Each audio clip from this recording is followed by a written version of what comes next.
5-second countdown.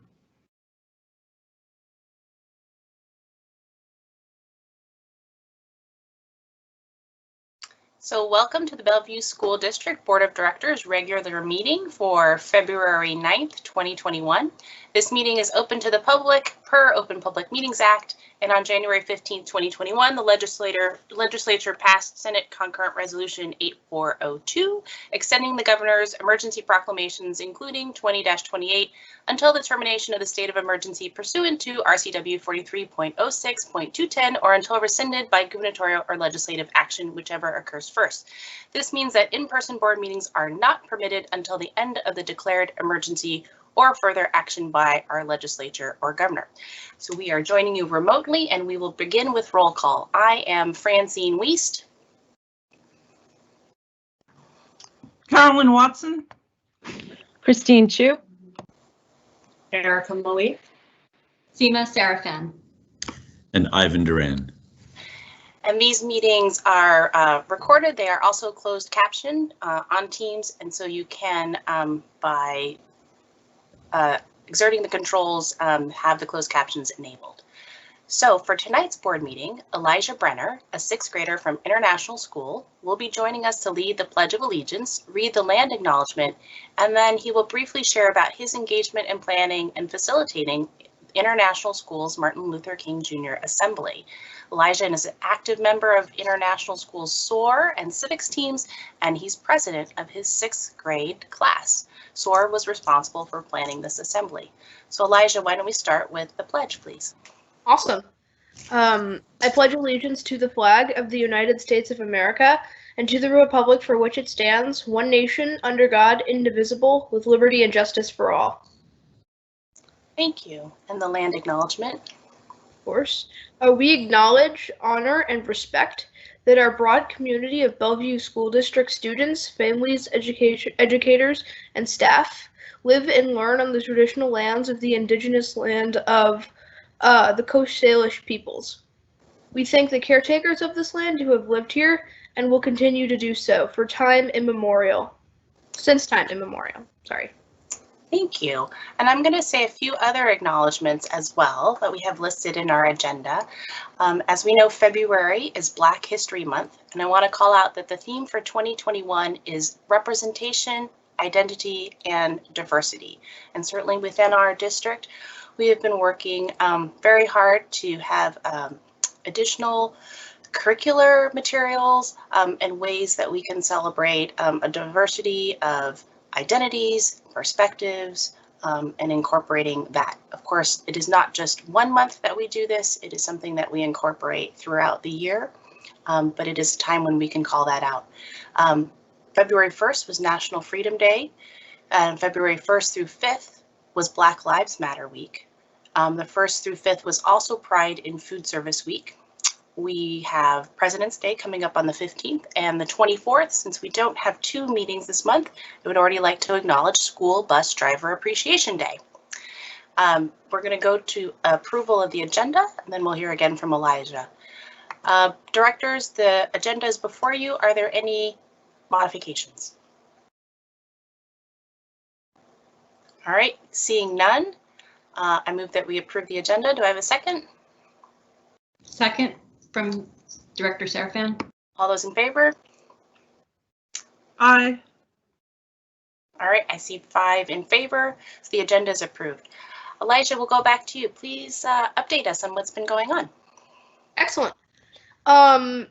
So a few months ago, we, as the SOAR Club, the Students Organized Against Racism, planned the Martin Luther King Assembly. We did it through a step-by-step process. First, we talked about what we were going to be exactly doing in the assembly. So we had we selected a few students from the Students Organized Against Racism to talk about the specific things we would be doing. So we decided we would be doing recognizing the fact that we are in fact have white privilege, including myself, and recognizing the horrible atrocities that have taken place to Black people throughout all of America's history, acknowledging which was what I did, acknowledging all of the things that have happened, such as accounts of police brutality and things such on those lines. And then learning. So we talked about like how we can learn from this. We did a small meeting after the assembly, and we just talked about how exactly we can learn from these things and what we can do to stop it in the future. And so yeah, I think that is generally a good summation of what we did at the assembly. Excellent. Thank you very much, Elijah, for presenting to us today and for your ongoing work, and as well as all of the students who participated in this. We know it takes a lot of people to make this happen, and overall having that type of engagement and awareness is something that we are hoping will be throughout all of our schools. So thank you. All right, directors. Yes, we're seeing a little round of applause for you going around here. So thank you again, Elijah. We are moving on to our consent agenda. Consent agenda A. Directors, are there any comments?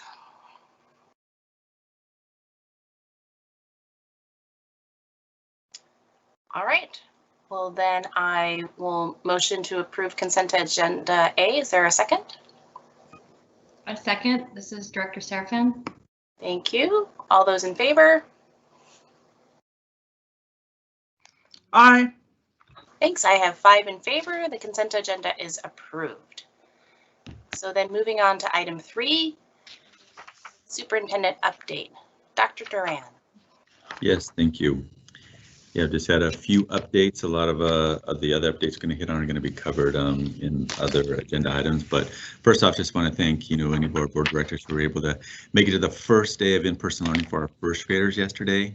We'll be talking a bit more about that, but those who didn't know, we know they're in spirit, but it was just really great to see parents, students, staff, family members, and again, I just always just love seeing our students on campus, but it was just, again, fun to see our students in quite a few, new shoes, in many cases match, the mask and backpacks that the students were wearing, but it was just really great to welcome our first graders back.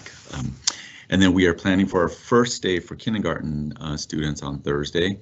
And though we are anticipating, as we've been watching the weather closely, that the snow may impact that start. And, 2 years ago, if you remember, we had a very big snowstorm on today's date. So in anticipation, we've already, staged messages, and, if we need to delay or cancel the in-person learning due to snow, but, families receive a robocall, text, and email. But we will see what the weather does for us for our kindergarten students on Thursday. And then something that's new is that this Friday in our Back to Buildings message, we're going to feature what we're calling community conversation, some series of different videos that we're going to do to just interview and talk with, students, family members, educators, just to kind of get a feel for how this experience has been and get a sense around people what they're going to be doing moving forward. So I was able to sit down with Newport Seniors Benji Blatt, who's their ASB president, and Mickey Cusonoso, who's the editor of Nightlife, their student paper. I just had a really great conversation with them around what's been working for them and some of their future decisions are going to be about college. So stay tuned for that to be coming out on Friday. And these conversations are really designed to be about creating transparency and a more authenticity. And so it's just really a great time to have that. Look forward to continue these conversations with different members of our community.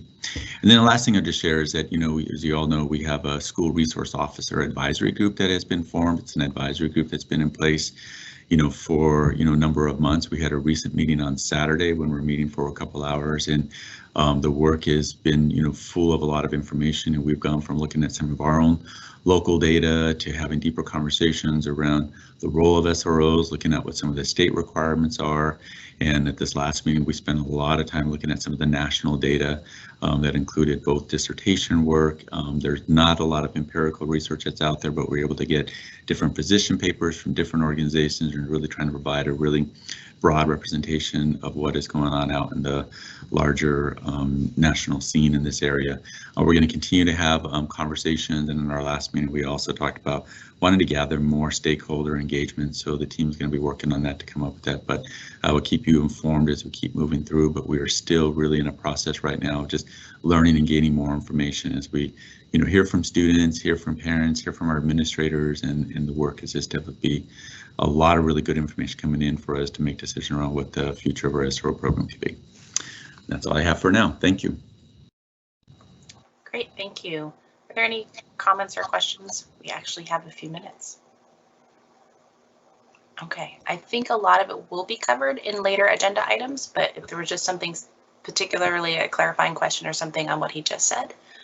Not a clarifying question, just sorry, I think Dr. Chu should go as well. I just wanted to say that I was struck by the enthusiasm I saw in the students yesterday, who were literally running towards the entrance of Sherwood Forest, and so I would just second that observation. It was pretty heartening. So, and this might be one of the rare times that kids are upset to see a snow day. So true. Dr. Chu. This is Christine Chu. So I am really excited about the really robust work you're doing in the conversations around the SRO program. But I do want to call out that we talked about how we're going to, or I think the last phrase you said about how we're going to restructure our SRO program. And I just want to call out how important it is that we recognize that we don't always have to keep programs as they exist. Like, we can change programs, and what's most important is that we know the goals we're trying to reach and the outcomes we're trying to advance for students.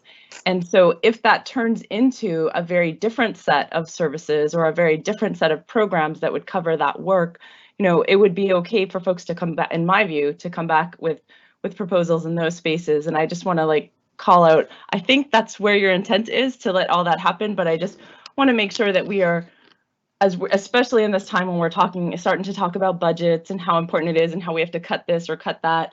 It's not about programs, it's about serving kids and meeting their needs. And so we should do that with whatever program or combination of programs that there are. And I thank you again for the robust and inclusive conversations and data motivated discussions and stakeholder voices that you're bringing to the table. Yeah, absolutely. And we have a very, broad representative group on that, representing, polar opposites in some cases. And so it's been really valuable conversations. And, definitely that has been some of the conversations that have been on there. And then also continue to have conversations with City of Bellevue, Brad Miyake, City Manager, and Chief Milet around, things that they're considering in this space also. So we're kind of all just keep learning through this process, and we will see what the advisory group brings forward to us. All right. So moving on to the next item on the agenda, we have a presentation regarding construction-related change orders.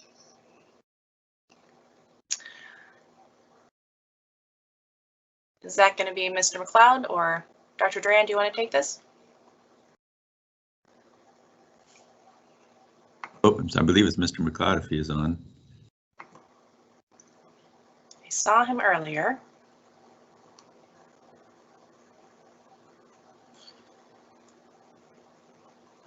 If not, we can certainly read it. Directors, do you have questions for Mr. McLeod? Because we can come back to this item if we need to. Yeah, he's on. I don't know. Mr. McLeod, if you're on and you're talking, we can't hear you, and it looks like you're there. Well, as we don't usually run on time, I can understand that perhaps he thought he had a few minutes. Chat, perhaps, yeah. if he's in but can't speak.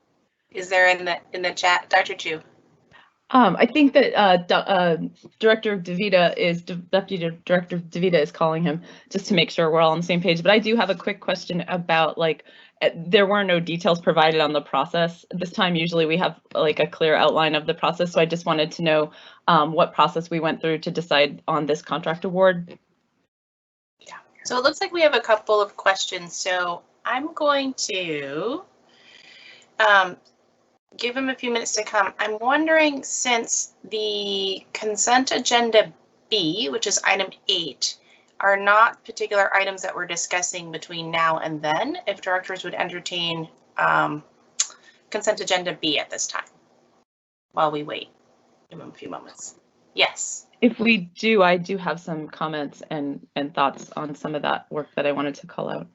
Okay, so I think we can move that. I will note that there was a request for some gender neutral language to be included in item 8.3, and that apparently will be accommodated. It still needs to be updated.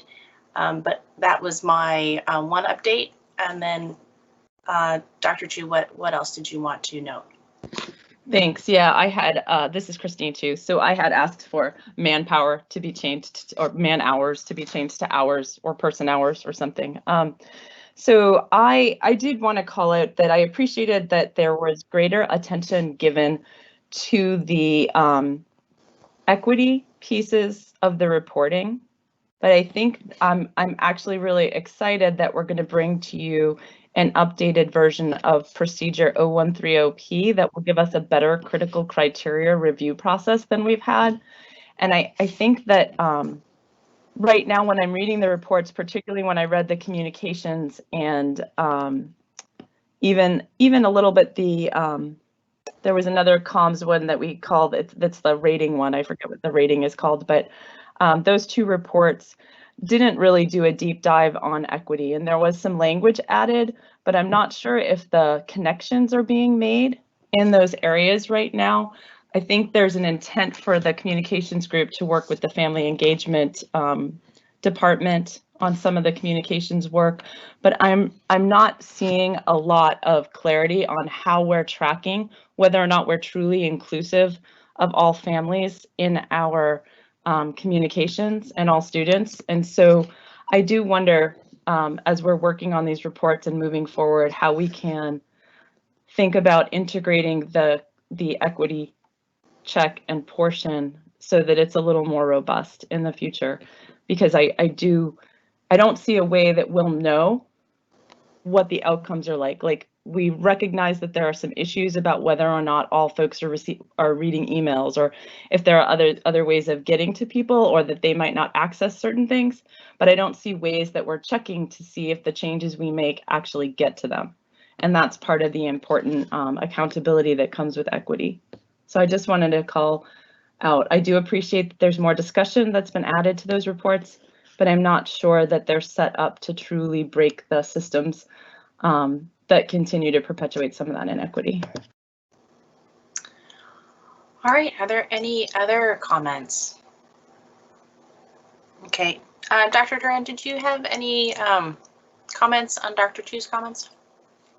No, I think it's a work in progress for us in terms of how we're doing this. I think, looking at, from what we did from the very beginning of these conversations that we have, that I definitely feel that, equity is definitely something that we are considering. And so definitely we will take it, into consideration as we continue to write these. And I would probably just also emphasize, that so much of this is, we may not capture the quality of our work in the reports. It's something that we're really working to ensure that we are able to do that. But I do know that, we definitely are working to ensure that we have, systemic equity across, all of our organization and the work that we're doing. Excellent. All right, any other comments on consent agenda B? And it looks like the language was updated to person hours, staff hours, labor hours. Those are all also acceptable ways of phrasing it for inclusivity and retaining the meaning. Anything else? All right, I'm going to motion that we approve consent agenda B. Is there a second? I second. This is Director Serafan. All those in favor? I have 3, 4. Dr. Chu? Yes? Would you like to abstain? Yes? Okay, so we have 5. Consent agenda B is approved. We will now go back to item 4, award of phase 2 architectural contract. So Mr. McLeod, we began discussing it and we have some questions regarding the process. Dr. Chu, can you restate your question, please? Yeah. Is my microphone on now? Yeah, yes. We can hear you. Thank you. Okay. This is Christine. I was asking what the, my apologies for that. No trouble. Yeah, I go was ahead with your asking what the process was that you used to award that contract. Yeah, so the original contract was awarded several years ago when we asked NAC Architecture, who was the original architect for the remodel of Newport back in 2003-05, to take a look as part of the $10 million bond allocation that we had approved by the voters, to take a look at what it would take to do 10 classrooms down there, which was what the original intent of that $10 million bond measure was for. As we started delving into that, some of you will remember that we had a lot of folks from Newport coming and talking about other needs down there, music and athletics and a lot of different things like that. And so it was much bigger than just 10 classrooms. And the concern was if we put 10 classrooms somewhere, at some point we would have to come back in and probably get rid of those classrooms to be able to do the things that we really needed to do at Newport High School. So at that time, we asked NAC Architecture, because they had the experience with the building, to then go ahead and do a master plan. What would it take? Talk to all the different parties and develop really what it would take to really fix a lot of the issues that we had down at Newport. And so they went ahead and worked on that. And then what we did is, as we went out for a bond measure to go ahead and do the major work at Newport this last year ago, February, what we did then is we went through a selection process and then had NAC, who was still the best firm to do this project. They were awarded the contract to do an initial study to see really what it was going to take, put a cost to it, and then be able to go ahead and do a phase 2 contract. And so the phase 2 contract right now is what we're seeking approval on. So there was an initial award of contract with the different architectural firms for that. And this is, again, we're seeking award for a phase 2 architectural engineering contract so they can complete the documents and see the project through to completion of construction. Okay, Dr. Chu, does that answer your question? I think so. Thank you. You're welcome. All right. Director Serafin, did you have a hand? No. Anyone else have further questions? No, I have one. So thanks for the explanation there. And then how can you just give us an update on how the, I guess, Newport High School community is involved at this juncture and going forward? So I understand there were several proposed plans and maybe a committee. What's happening at this point? Since in the past we know there's been a lot of just concerns, making sure that the community who this is going to be serving, it really works well for them. Yeah, that's correct. And we have had that, we've been working with the team. We've been designing this building virtually. And quite honestly, it's worked out very well because it's a process that allows you really to see what the architects are talking about on the screen. So we've had great participation from the Newport High School staff and students. And one of the things that we do is have several community meetings. And we're at this point right now as we finish up schematic design where we have kind of a basic diagram, if you will, of the entire school, how it's all going to go together.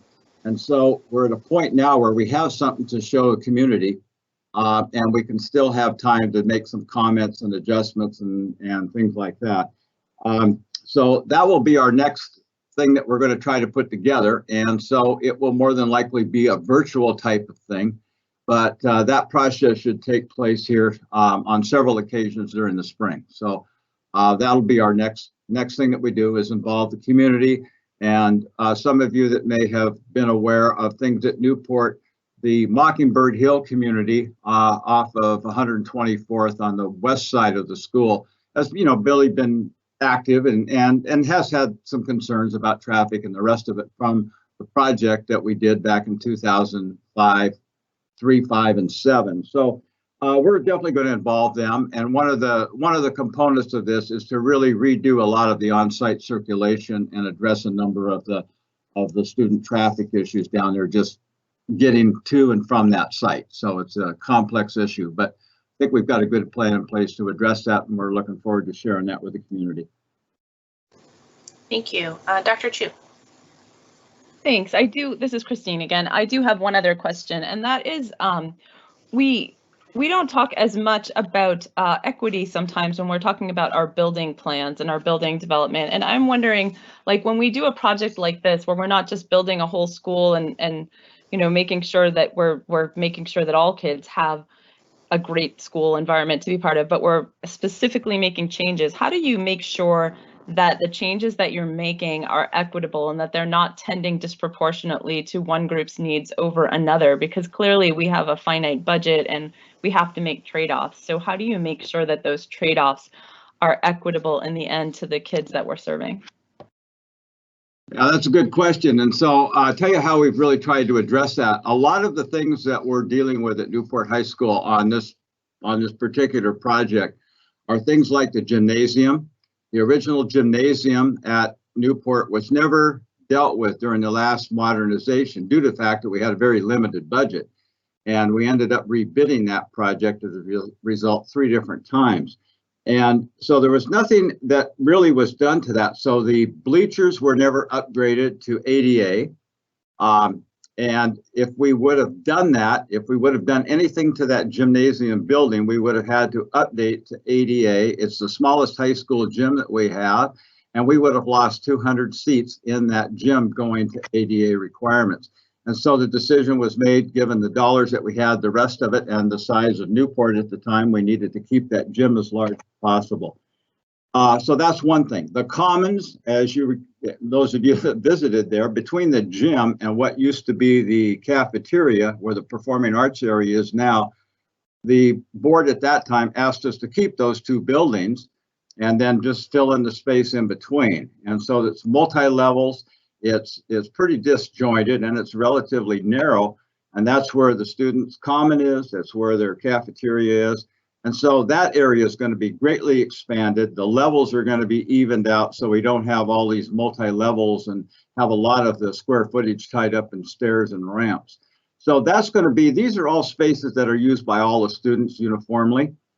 We are upgrading some things in the music program, giving them an additional classroom. So we're providing extra capacity, which I think gives more opportunity for students. And a lot of things in the CTE program are going to have new spaces and the rest of it. So really the spaces that we're dealing with are general use spaces for all the students that would attend Newport now and into the future. So I think flexibility is the key thing, and keeping these spaces that are really used by everybody, including the community, are going to be greatly improved. Excellent. Thank you. All right, seeing no further questions, Director Watson, I just want to make sure, since you're having a little bit technical issues, anything? I'm having a little technical difficulty. I'm listening though. I'm going to try switching computers in a second, but these are the things I knew about Newport, that narrow space, and I've been in all those spaces, so I'm looking forward to the improvement. Excellent. All right, so with that, I'm going to motion that we award phase 2 of the architectural contract as written. Is there a second? Second, this is Director Malik. Okay, all those in favor? Aye. 1, 2, 3, 4, 5. All right, so the contract is approved. Thank you. Thank you. All right, moving on to item 5. We have several policies to review tonight. We're starting with the second reading of policy 3207, prohibition of harassment, intimidation, and bullying.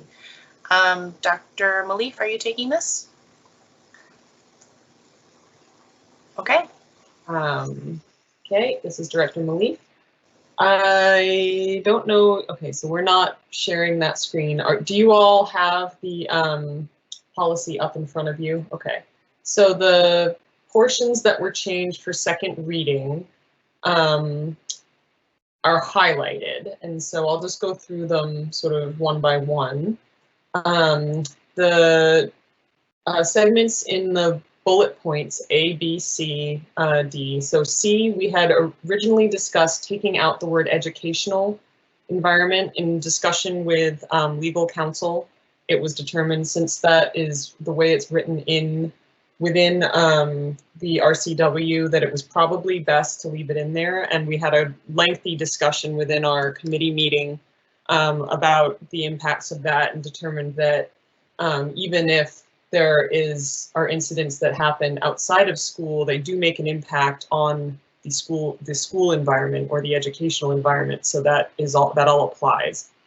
And then 2 paragraphs down, other distinguishing characteristics.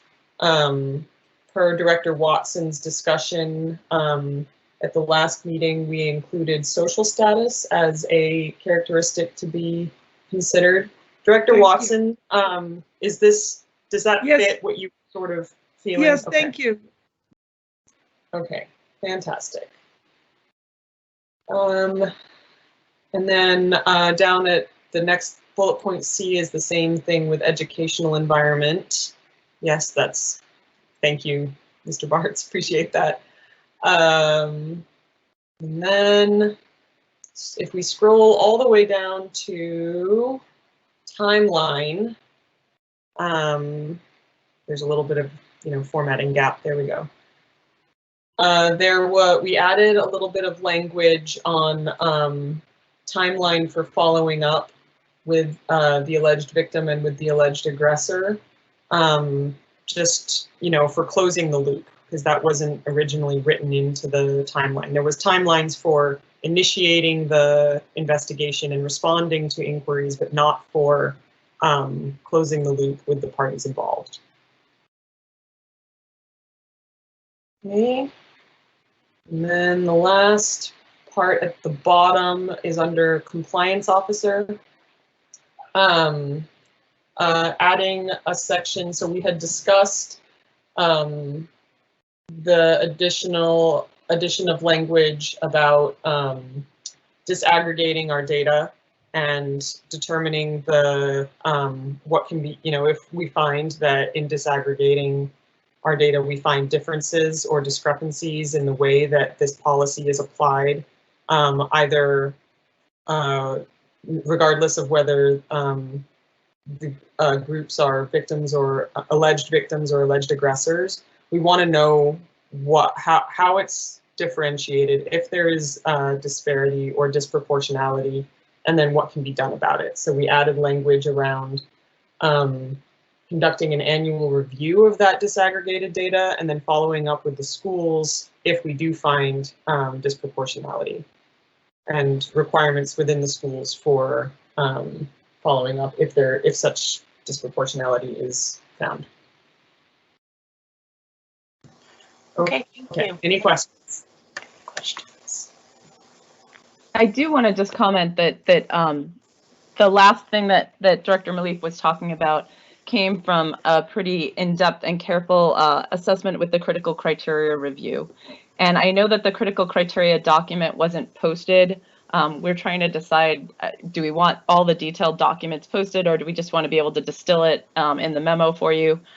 So at this point, we just distilled, but we did do the critical criteria review, and the idea was to try to find a way to keep our system accountable when there were problems, when there were systemic problems, but without being so heavy-handed as to take over the attention and resources and undermine the work itself. So the idea is that the central person in charge, the compliance officer, would be doing that review anyway each year, and then the push back to the schools would only happen if there was disproportionality. And there were a few other things. And yeah, that critical criteria review was a very productive discussion for this policy. Thank you. Thank you. Any other questions or comments? Can I motion that we accept this second reading policy as presented? And I will second.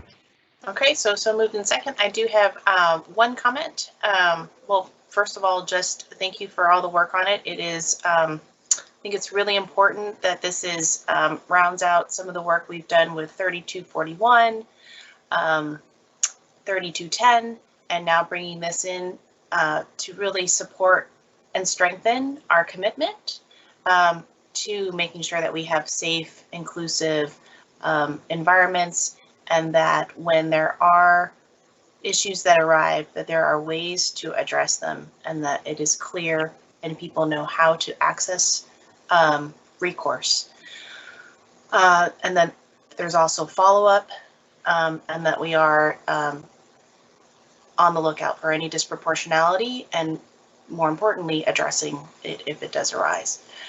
So thank you for all of that. I have one small thing to that end. On the first page when it says malicious harassment, I think we lost the words "as defined." So under discriminatory harassment, it says "as defined in policy 3210," and then malicious harassment, it just goes right into the title. So I would just ask that we add that in for clarity. I believe that counts as an administrative, Yes. since it's changed the meaning in any way, and I'm perfectly fine with it. Do you see where that is, Director Chu? Do you have any concerns with that? Okay. Malicious harassment as defined in policy 3241P. Okay, that is fine. It's motion seconded and discussed, so I guess we take a vote. All in favor of approval? Aye. Aye. Thank you, Director Watson. Okay, thanks everyone. All right, thanks. So policy 3207 is approved. That is the second reading. So thank you very much, SIFE committee, for all the work on that. That brings us to item 5.2. We're doing the second reading of policy 0130P, equity and accountability. All right, I can walk you through that, and I am so excited. Is this second or third? I feel like, well, I guess we had a pre-reading. So this is, I believe, the Cs Committee's last official action. So Director Watson and I will give you some information, but we're going to start with Mike, if you want to project the actual procedure, not the exhibit first. Thank you. What we changed, we made very minimal changes to this. We changed the exhibit on the critical criteria to tighten that up, and we'll look at that exhibit in just a moment. And we also got rid of the abbreviations and references to some of the specific work that was specific to just last year in the board commitments. We did a quick look through of the district commitments, and we decided not to massage them into perfection, that we wanted to, they're generally aligned, the district's commitments for this year are generally aligned to our annual plan, which is exactly where they should be. And we think that we're halfway through the year and we need to keep the work going. So we didn't do a deep change. So there are no substantive changes to this except the removal of abbreviations and out-of-date references to particular year. So we can look through that if you want, but you can see, Mike, if you want to just scroll down a little, they can see that in each of the board commitment areas, there's some markup to show that the fixing of the things are clarified. We got rid of the language, any language or abbreviations that weren't clear. I think it's, yeah. Oh, is it not in markup mode? I was going to say it's not in markup mode, so it made it actually quite challenging to review the document. So I had both so versions. Sorry, we were supposed to have it in markup mode. I don't know why that didn't get posted. I really apologize. Director Serafin. Yeah, I guess I had two responses as I was reviewing this, Director Chu. One was, I really like the exhibit. I find that I will call lightweight because meaning if we step back, I feel confident that each and every board member shares the need and the absolute commitment to ensure that our equity policy is utilized in a way that everything that goes through our system has that lens. I like, therefore, the exhibit. What I have a concern with, and it really struck me as I reviewed it, was any procedure that's 38 pages long and takes, in my case, I mean, it took an hour plus to review it. We might think we're being complete by doing that, but what we are doing effectively is, and I'm not putting this at your doorstep because I realize we're iterating on something that was already there, but I'm raising a white flag. Maybe it's a red flag, maybe it's a white flag, I'm not sure, but I'm saying it is too long. And when it's so long, we are creating the likely outcome that it will not be used. And anything that takes an hour and a half just to review, then will take another hour and a half to determine how you will apply it in every instance. So I'm just gonna wave that flag and say, if we need to do another reading to get this right, then let's do it. But for me, it really struck me how heavy this was. And I'm concerned because I think your meta outcome for sure is for this to be utilized with more frequency, not less. And I worry that that won't be the case. I think, Seema, that's a great point. And I think that in the long run, we need to get this simplified. But the real issue is that the procedure that's there, the procedure that was written outlines a set of very specific district and board commitments. And so in order to honor those, we're also compelled to check in on progress against those commitments each year. And I think that we took one small step of progress this year on the districts section of this report to map them specifically to the annual plan. I think that maybe the columns where we talk about strategies and this and that, maybe at some point those can kind of disappear. And this can be much more clearly just mapped to how those commitments map to the annual plan is really the goal, because they should be present in the annual plan. Director Watson, did you going to add to that? Well, in reviewing this thing, because I reviewed it in sections, so I didn't quite realize it was getting to 38 pages. So that was a little bit of a shocker. But I do have some suggestions, and one is I think I could lose a couple of pages just in the formatting of those columns and the space that necessarily was skipped. The second thing is I think that the thing we're going to use a lot is that exhibit, which is going to be that chart for the community for the critical criteria. But the other thing is that dawned on me was that we really are trying to do a reporting function within this procedure. And it could get a lot shorter if we could kind of break those out. And if we kind of went through the procedure and kept what we need, like that would sort of be for all time going forward. And then the couple of those columns are about like this year and like just spin that out into an annual report. And then I think things might get more manageable. And Director Sarfin, before we hear from Mr. Harrison, I want to also call out to you that this iteration is solely to finalize the critical criteria table and then to finalize the progress on the commitments that we've made for the year. All those additional pages with reporting details, that's actually with goal committee. So you're up for that in March. So we are going to iterate again on that. And Mr. Harrison is already on point to have a much tighter, much lighter weight reporting structure proposed for that in the March timeframe. All right, so I'm just gonna ask this, so because I just see different cameras popping in, so we'll have Acting Chief of Staff, Mr. Harrison, and then it looked like Dr. Duran also wanted to. So I'll have Mr. Harrison go and then Dr. Duran. Thank you, Dr. Weiss. Yeah, John Harrison, Acting Chief of Staff. And I'm going to apologize because part of the reason why it's 38 pages long was an attempt to make it easier on directors' eyes.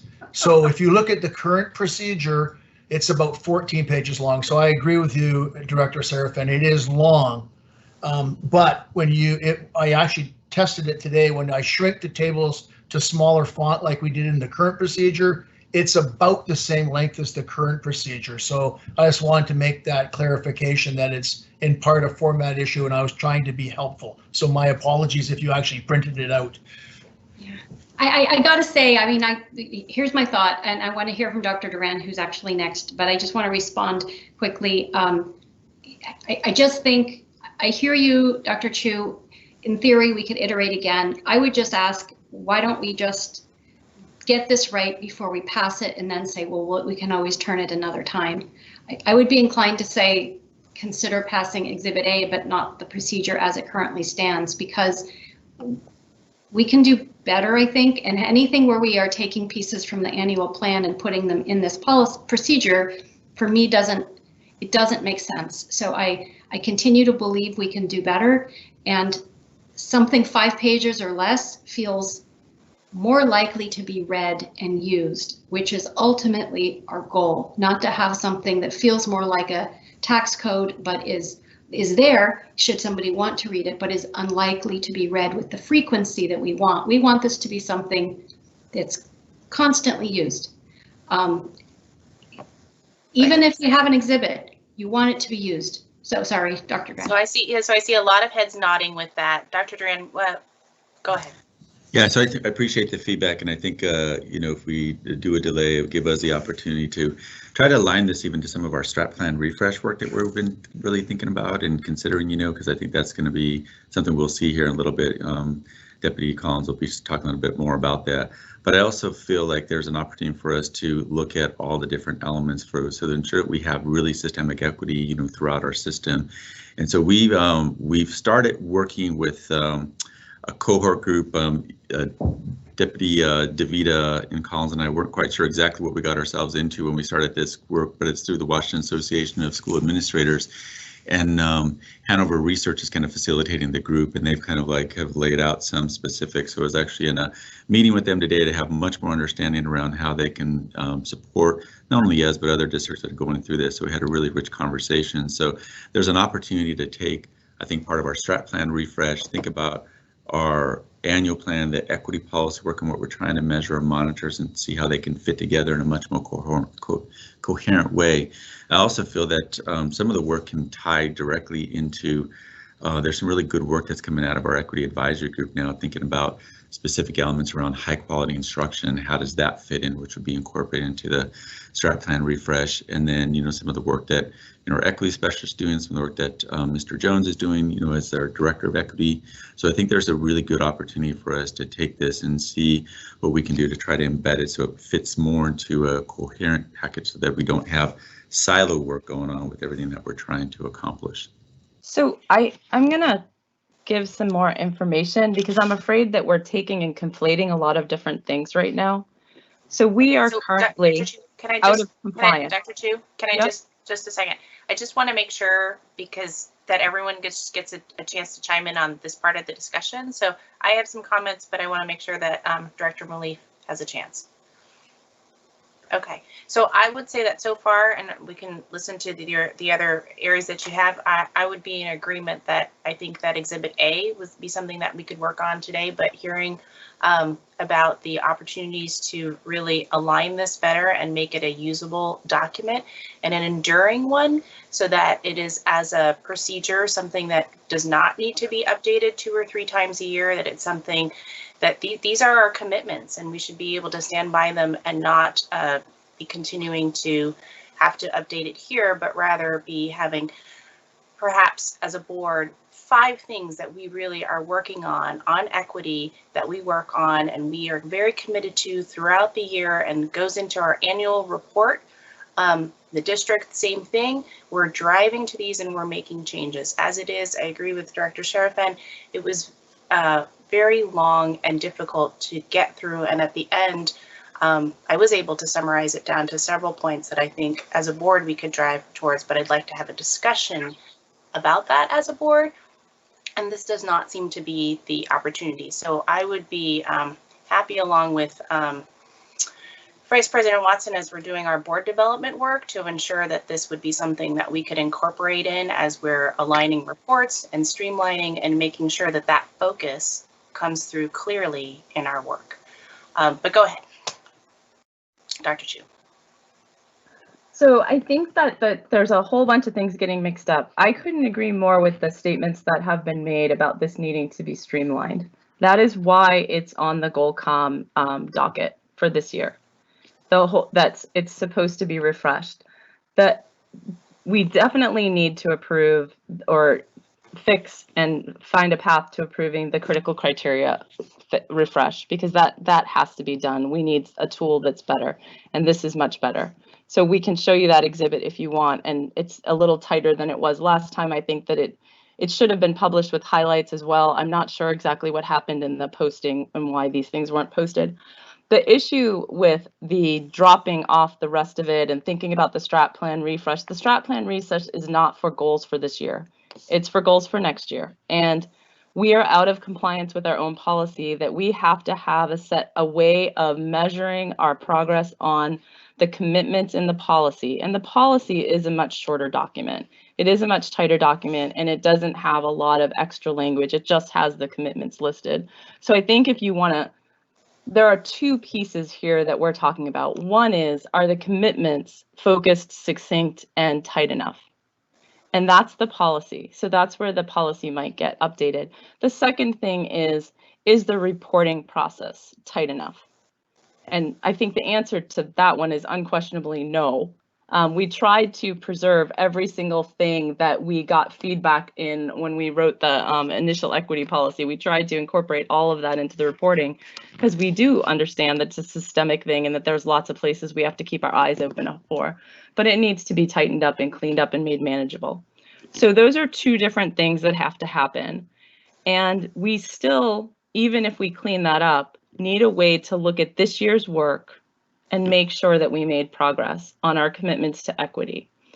So the reason that I'm proposing that we approve this fix, because it only looks at the commitments, it doesn't look at the reporting, it doesn't look at anything below, is that it gets us in compliance with our requirement to have a way of assessing these, that the district has chosen their things to be in alignment with their with the annual plan, and so too did Director Watson and I try to align the board's work with the annual plan. So we have a way of looking at equity progress this year. And I do believe that we should take it forward and clean it up. And that is already the plan. So if we don't pass this, we will not have a plan that we agree on to determine how we did progressing on equity this school year. So that's the issue that happens. But we have a policy. We have a policy, but we don't have a procedure, and the policy requires us to refresh the commitments on an annual basis so that we have a measure. Dr. Chu, can you show me where in the policy it says that? Because I've reread it several times. It does say 4 times in the policy that the superintendent or designee needs to establish procedures. Some of those procedures for monitoring and reporting are included in another procedure. We have an existing procedure. It does have dated language in it. It is correct. It is from 2019-2020, which is why I think removing all of the dates and making it an enduring policy, that doesn't mean that we never look at it again, but rather than having to update it several times a year, we can, through our workshops, come to an agreement on the areas that we want to focus on. It doesn't mean we leave any commitments out. It means that we're very targeted in ensuring that we are following up on them. Because, so I'll just leave it at that. Because otherwise I would challenge us to say, what are the 1, 2, 3, 4, 5 things from this version of the procedure that indicate what we're working on? If we can distill it to that, then we should be working on those, and that should be what's either in the procedure or what we refer to each time. If we can't distill it to that, then we lack focus and the drive to make the changes that are needed. I really do not want to be lost in a situation where we're not making progress on equity because it is not clear. So I think that falls right into the conversation that we're going to have later tonight, right, on the strat plan refresh and getting focused around where are we heading right now. I don't think that takes away the need to unpack the various aspects of equity. I don't think, like, when I'm trying to find the requirement and I'm not sure I'm finding it right away, so I don't know that I can tell you that, but I can tell you that the measures currently in the procedure are for 2019-20, and they're not goals they're not targets we were working towards this year.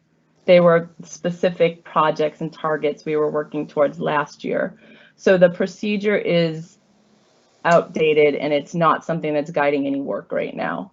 So we can take the refresh as a heavy but relevant refresh and then fix it, or we can have a no refresh with nothing relevant and like still have to fix it. So I mean, you can go either direction, but the bottom line is that, and I think that if you look at to answer your question, Director Wiest, in the policy, there are about eight commitments or so from the board. So the board commits to provide system-wide direction and support, blah, blah, blah, affirm and inspire each student and diverse population, especially marginalized students, create opportunities, remove barriers, provide ongoing board development, address inequities and biases, work with the district to develop, maintain, and apply a consistent set of critical criteria, ensure our policies directly address racism, and review and update policies regularly to ensure they proactively advance an equitable and exceptional education for all students. So those are the focus things, the specific and focused things that the board is committed to doing for equity. It is in our strategic or annual plan that we should have very, very focused commitments around what we're driving at this moment in that space that we can all move forward. But never will we be excused from any of these components of equity. So I think that the strategic and annual plan process is the focusing space, and that this policy does need work because the procedure is just onerous and it's too much. But I like doing nothing to it right now just leaves it out of date.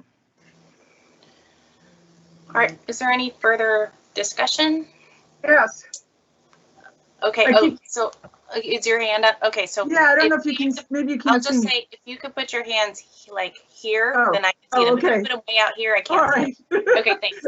All right, Director Watson and then Director Serafin.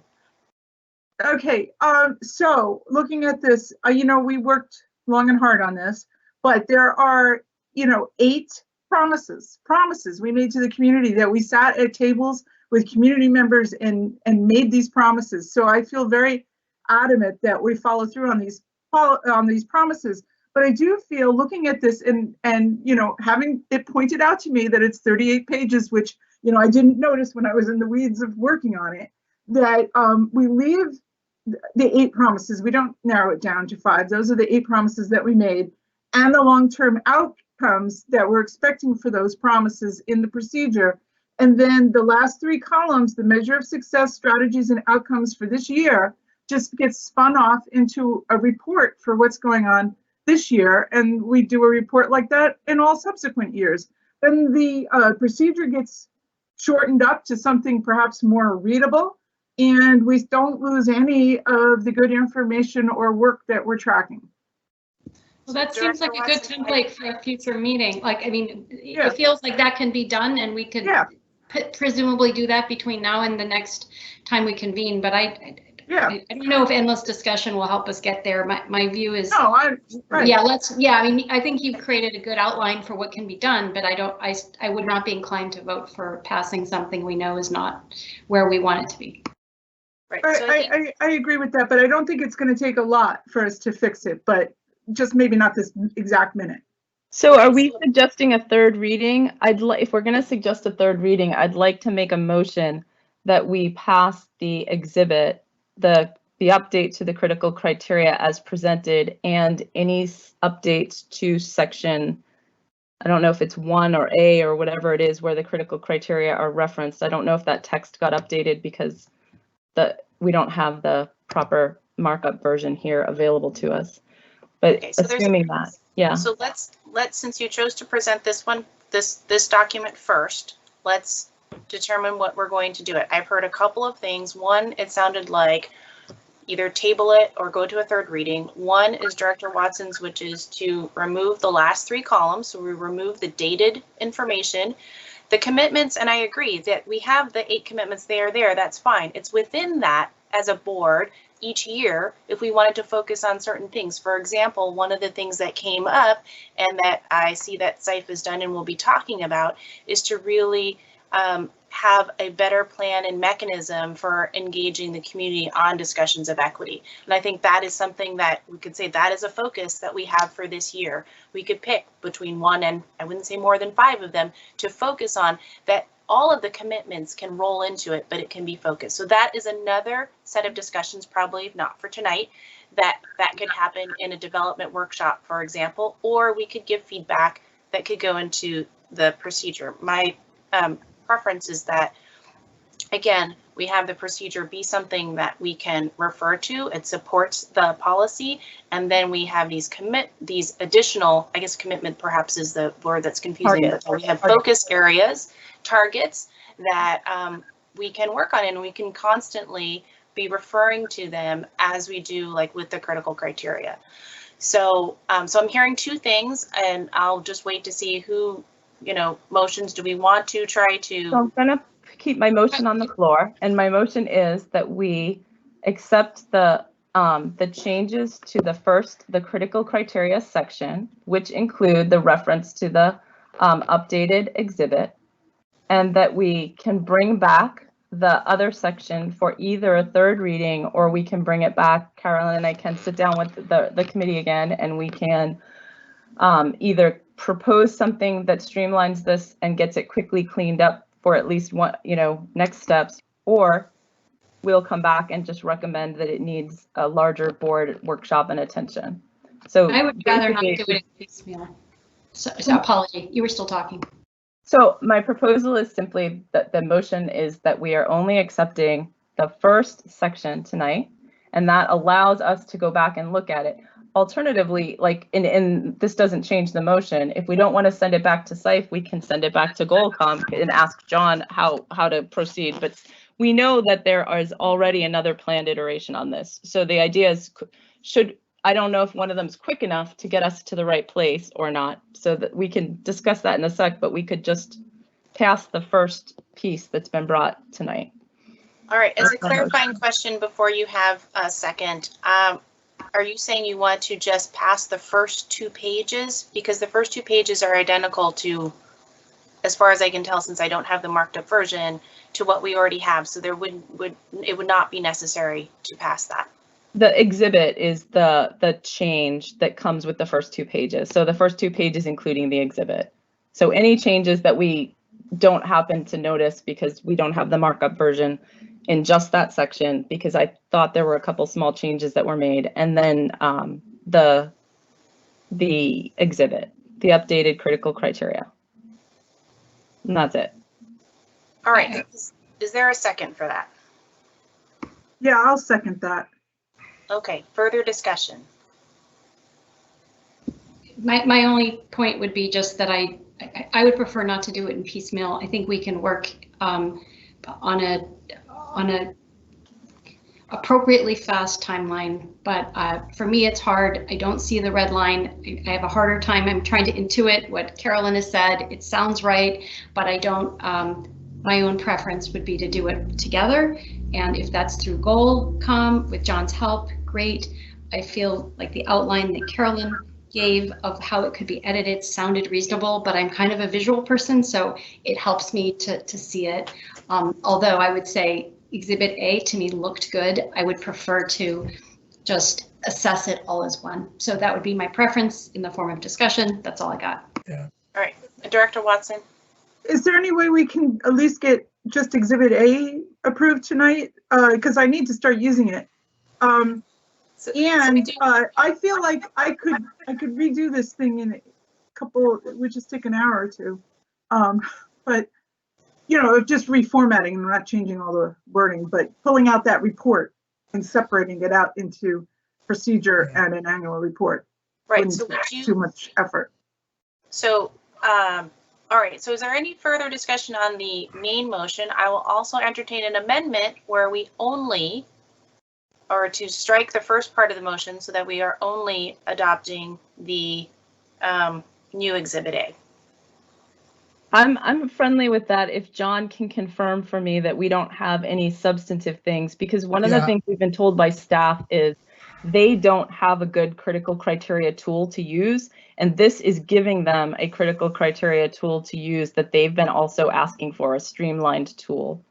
John, do you want to comment? Yeah, I'll just quickly say on the procedure, I don't know why the marked up version isn't there.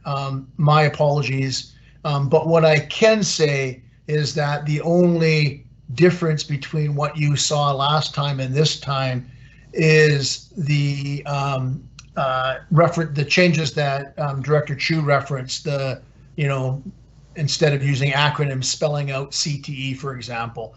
Everything is identical. So the reference, that first paragraph or first few pages are accurate. So my apologies that you don't have the marked up version in front of you, but there were no substantive changes other than the ones that Director Chu mentioned included. And then for the exhibit, the changes that you see in front of you on the screen are highlighted in yellow, and we really see these as enhancements to what you saw previously. And John, can you comment on, like, in the past, what we had is we had a draft version and staff was going to use that, but then they always default to what's published. And so we weren't getting things used. So am I accurate in depicting that there is some urgency to get the updated critical criteria table out to staff and available for use? I would completely concur. Yeah, there is. Yeah, people are looking for this.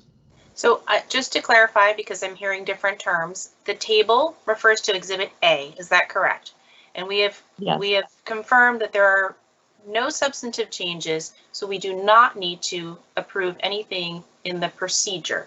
We only need to approve Exhibit A if we wish to have a more usable tool available to everyone in the district. If we're talking about just the critical criteria part, there were substantive changes made from the first reading version was a change, right? The first reading version that we brought you before people, I know no one raised this issue at that time, or we would have addressed it differently. But the first reading version that we brought you did have those commitments updated. It just had abbreviations in them, and you guys had asked us to go and get rid of the abbreviations, so we got rid of them and we brought it back to you. So, but right now, the motion that I put on the table is to isolate things. So just to start by asking for approval for the critical criteria updates. Okay, I would amend the motion just to focus on the Exhibit A, and everything else revise at a future time. I'll second that. Is there any further discussion on the amendment? All right, all those in favor of the amendment? Okay, so I think we had 5 there. So 5 for the amendment. So right now, the motion on the table is to approve Exhibit A. Is there any further discussion on Exhibit A? All right, so seeing none, all those in favor of approving Exhibit A? All right, so we have 5 in favor of Exhibit A. Exhibit A is approved. So at this juncture, may I propose that in short order, we get to directors the red line version so that we understand that. Director Watson and I will talk about potentially including this as a portion of it in board development workshop. But in the meantime, if directors have comments, they can send them. I'm going to have them send them to you, Director Watson, because you straddle both. And until we decide, right, we're not going to have PMA violations, but until we decide whether C's takes this on further or we just do a workshop as part of a workshop. That way there will be no violations. The comments. I actually think it's more practical to just have C's take one more pass at separating out that report, because I'd like to reserve the workshop for going deeper into issues. And what I see here is not so much issues as just length and things like that. Okay, and then Dr. Duran, I wanted to see how you wanted to chime in, because you made some points about the district version, and as we've noted in the policy, really the confusion I think lies that this is a director policy. However, it asks for the district to do all of the procedures, and so at some point we need to get clarity on that, because I've been told that Director policies have director procedures, and yet this director policy asks for district procedures. And so whether that is two sets, the same procedure, or who is actually handling the writing of it, because per the policy, it would be Dr. Duran, you and your staff that would take lead, point, and ownership on this and then bring it back to us. And so we would not need Cs to do another iteration. So that is the other possibility. I mean, for that. Well, but there's a board section too. There's a board piece and a district piece. Yes, but in the policy, it says that the district will write it. So, I mean, so perhaps that was an error in the policy, but it does say the superintendent or designee. It does not say anywhere that the board will write that portion. Well, we might have to fix that. Dr. Duran?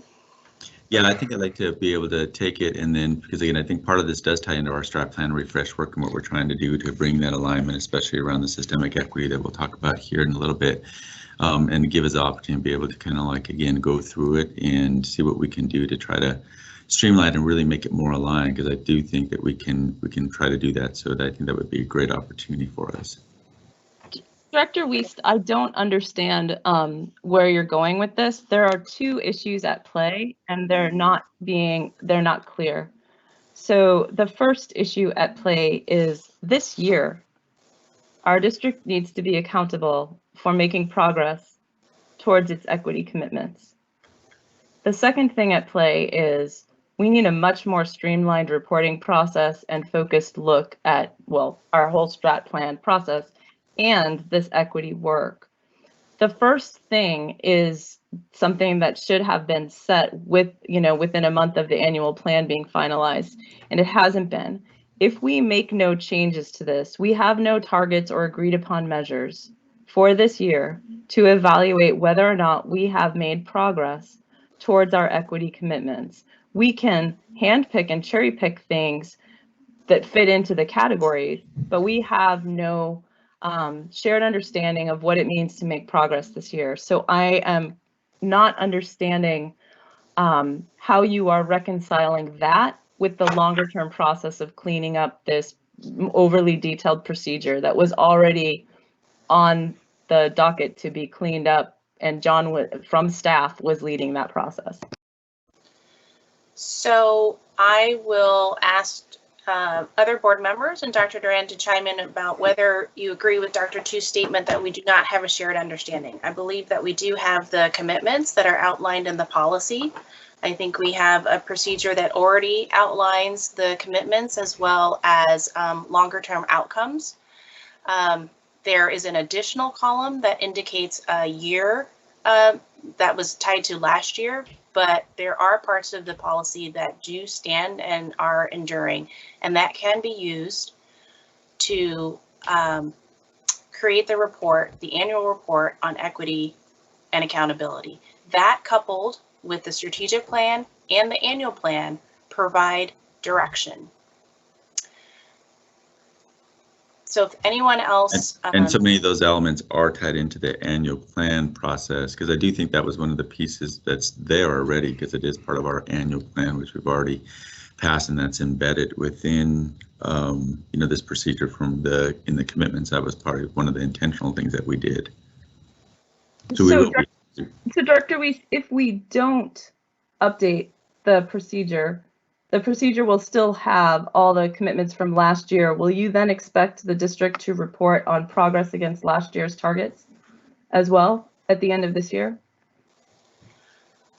We will report progress according to the commitments and the longer term outcomes that are outlined there. Further, we can continue, as we are having a board workshop on aligning and reports generally, that this will be a component of that as well. Whether we make that a half of the workshop at this point, it's certainly part of it, but we can increase the percentage of the workshop, if you will, on that portion. Because the annual plan and because equity is so firmly ingrained in everything that we do, that is the goal. Most of this current procedure just has elements of the annual plan that are in them.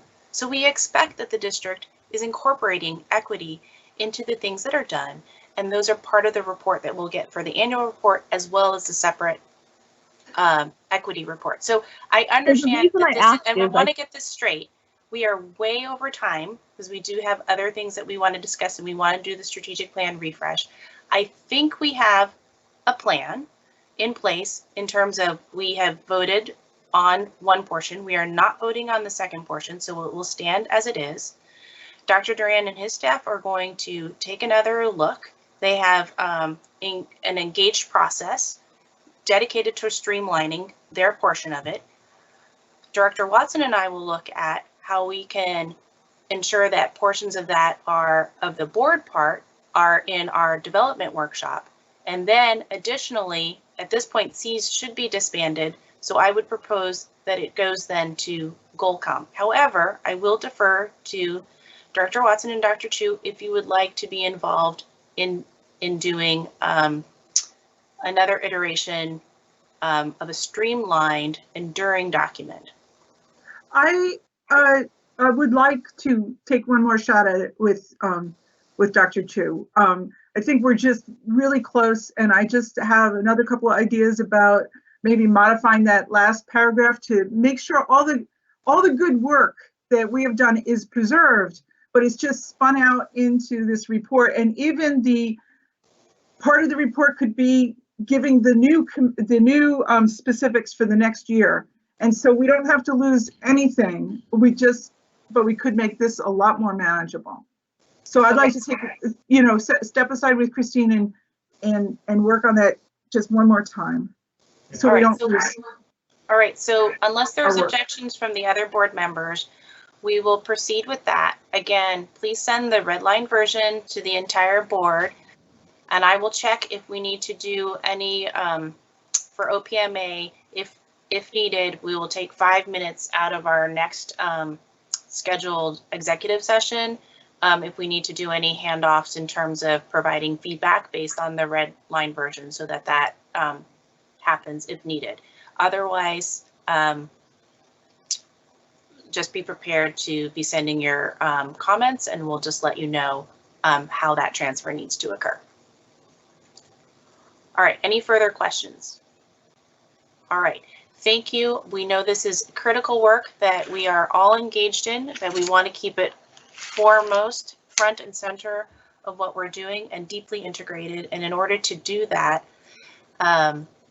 we want to make sure that we are using systems, creating structures that are going to work ultimately for the benefit of our students and everyone involved in our educational system. So thank you, everyone, for the input. That brings us to item 5.3, the first reading for policy 5404, family, maternity, and military caregiver leave. Director Watson. Yeah. So I think I have it, because I was putting in the comments here that people wouldn't know, but I'm having the hardest time loading things from board docs, and I've just rebooted 2 different computers, but so I'm having trouble having the visual aid. But if you refer to the memo that I did for that policy 5404, it's a very technical policy. Mostly it came as an update from WASDA that was written by their lawyers to guide us into updating our policy with this new type of the new system for handling family, medical, and maternity leave. And so if you see what I have here, it talks about how, as directed by the legislature, the program is now going to be administered by the State Employment Security Department, and a lot of things have changed. So what we did what's happened here is the first section is like all in red, but that's all new language we got from WASDA about the details of this new program. And then we took out the piece that we had in our policy that described kind of the old program. It was very brief. So I've got it all detailed here in bullets. So then we had resequenced the paragraphs. I went through this thing literally with a fine-tooth comb. I did 2 passes. I feel like I practically have this document burned into my memory. I went through and I highlighted every single thing that was in the WASDA version that we had in our version to kind of see like if we had any language that we'd added over time that they didn't have, so I would not lose that. And then I wound up going back and doing the whole thing over because that wasn't the proper markup. So I had to take our version and mark it up with all the changes the committee had agreed to from the WASDA version. And so, yeah, so those two sections are the big change. Take out the old section, put in the new section, resequence the paragraphs. And the maternity leave is changed from 6 to 8 weeks to 60 days. That's probably, part of the law that changed, and the way they're going to administer that at the state. Military caregiver leave is no longer relevant because everybody gets, family caregiver leave if somebody is injured or something in their family. And then the gendered language, I went through because the committee directed me to do that. So I went through and I changed all the she's and hers to they and theirs. And I believe I've caught them all, and then sent it off to HR and they reviewed it. And so I think we're pretty good on this, in my own personal opinion.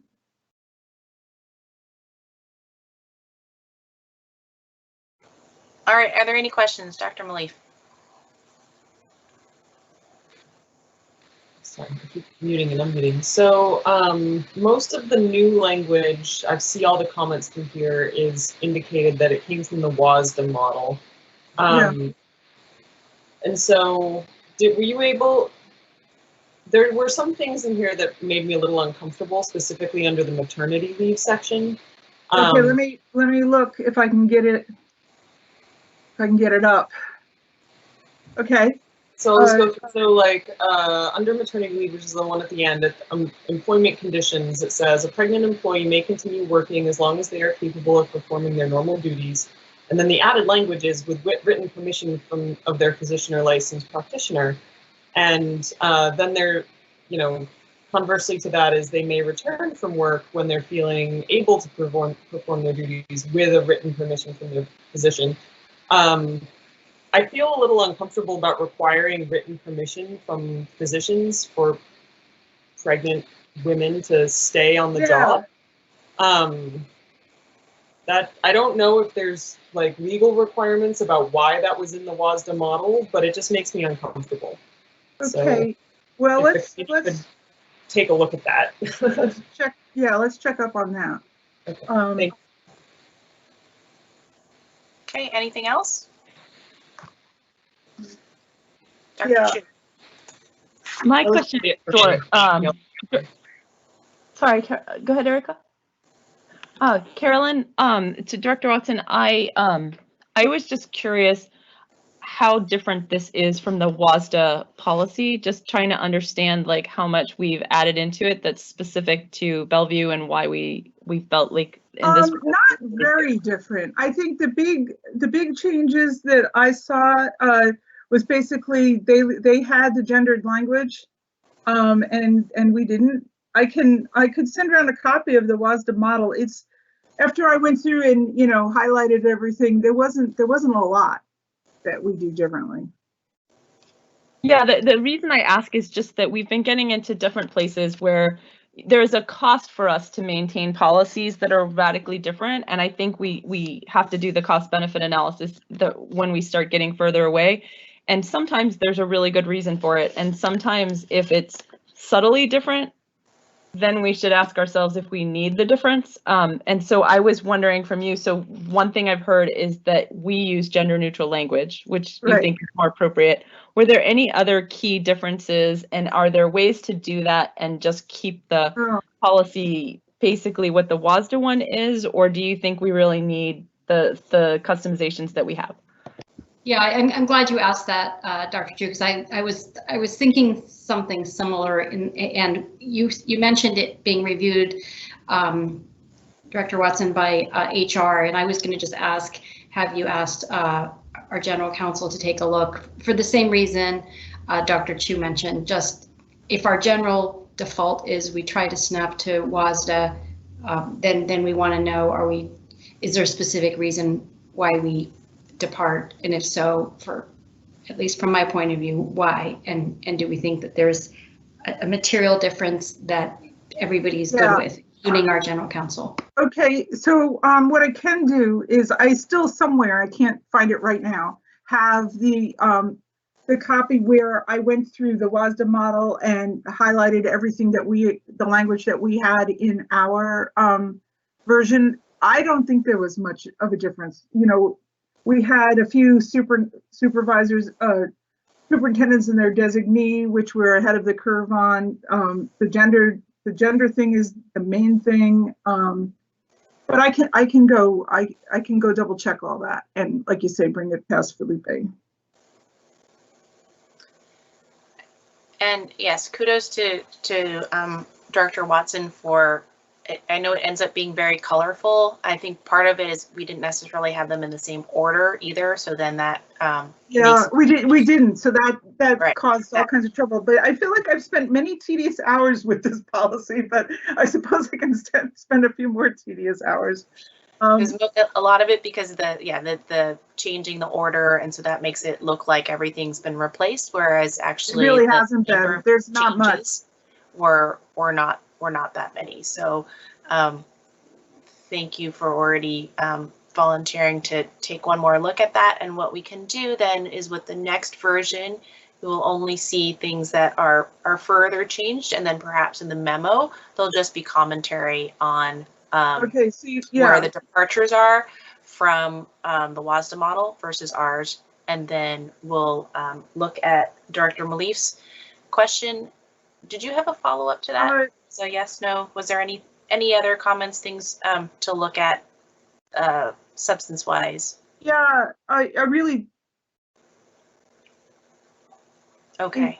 I'm surprised I didn't catch that, because I know there was one part where they were saying how you just were asked to notify your supervisor, like they weren't even requiring it. They changed the language so that you don't have to tell your supervisor that you're pregnant. And so I want to go back through with and look for what Erica had, because it kind of surprises me a little bit.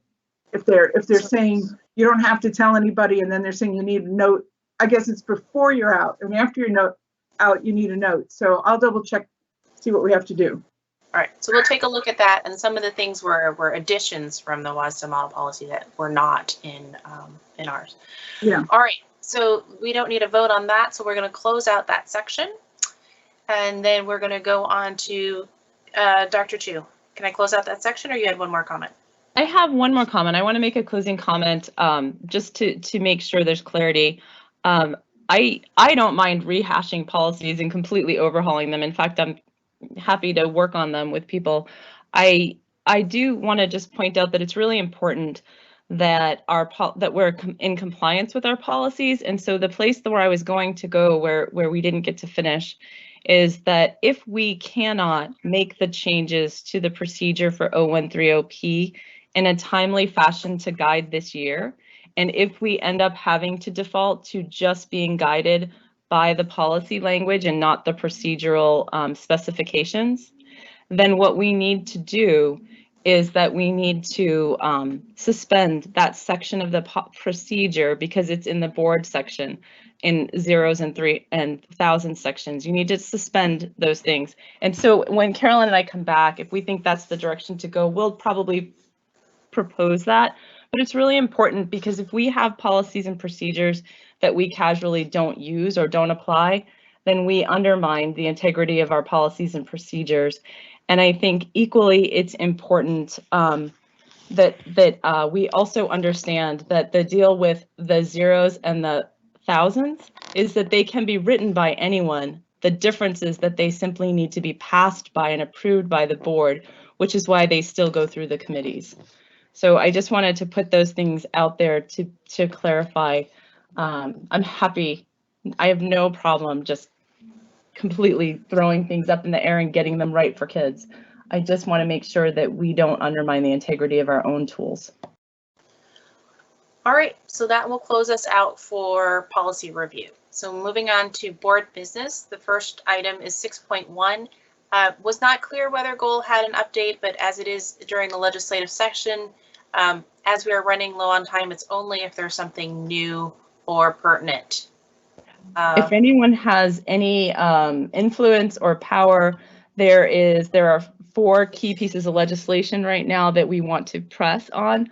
One is around the 55% approval. The House bill to get the bonds approved with a simple majority is not going to get onto the floor, but there is a Senate bill, and it's for 55% majority vote. So that one we should be pushing on. There's another one that's coming to the floor this week that's kind of exciting, that's going to allow a broader swath of our community to be eligible to run for school board. And then there's one about enrollment, just making sure that we are not punished financially for the drops in enrollment when we've tried to maintain staff to maintain our programs during this COVID time.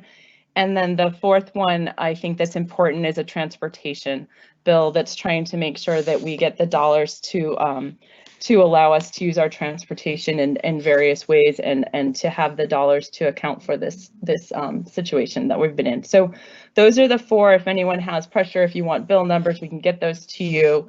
But those are the ones that we want pressure on. And then additional advocacy outside of legislative work is being done, and Francine and I can talk about that in board comments. Oh, okay. Did you have Francine? something on legislative? Otherwise, we're going to move to the board development Okay. portion, Director Watson. All right, because yeah, we're out of town, but I just happened to put my fingers on the changes that you guys were asking. What did we have in our policy back on the other agenda item? Well, I think that since it has to come up for second reading, we'll just include it there, and then everyone will have a chance to read it more in depth.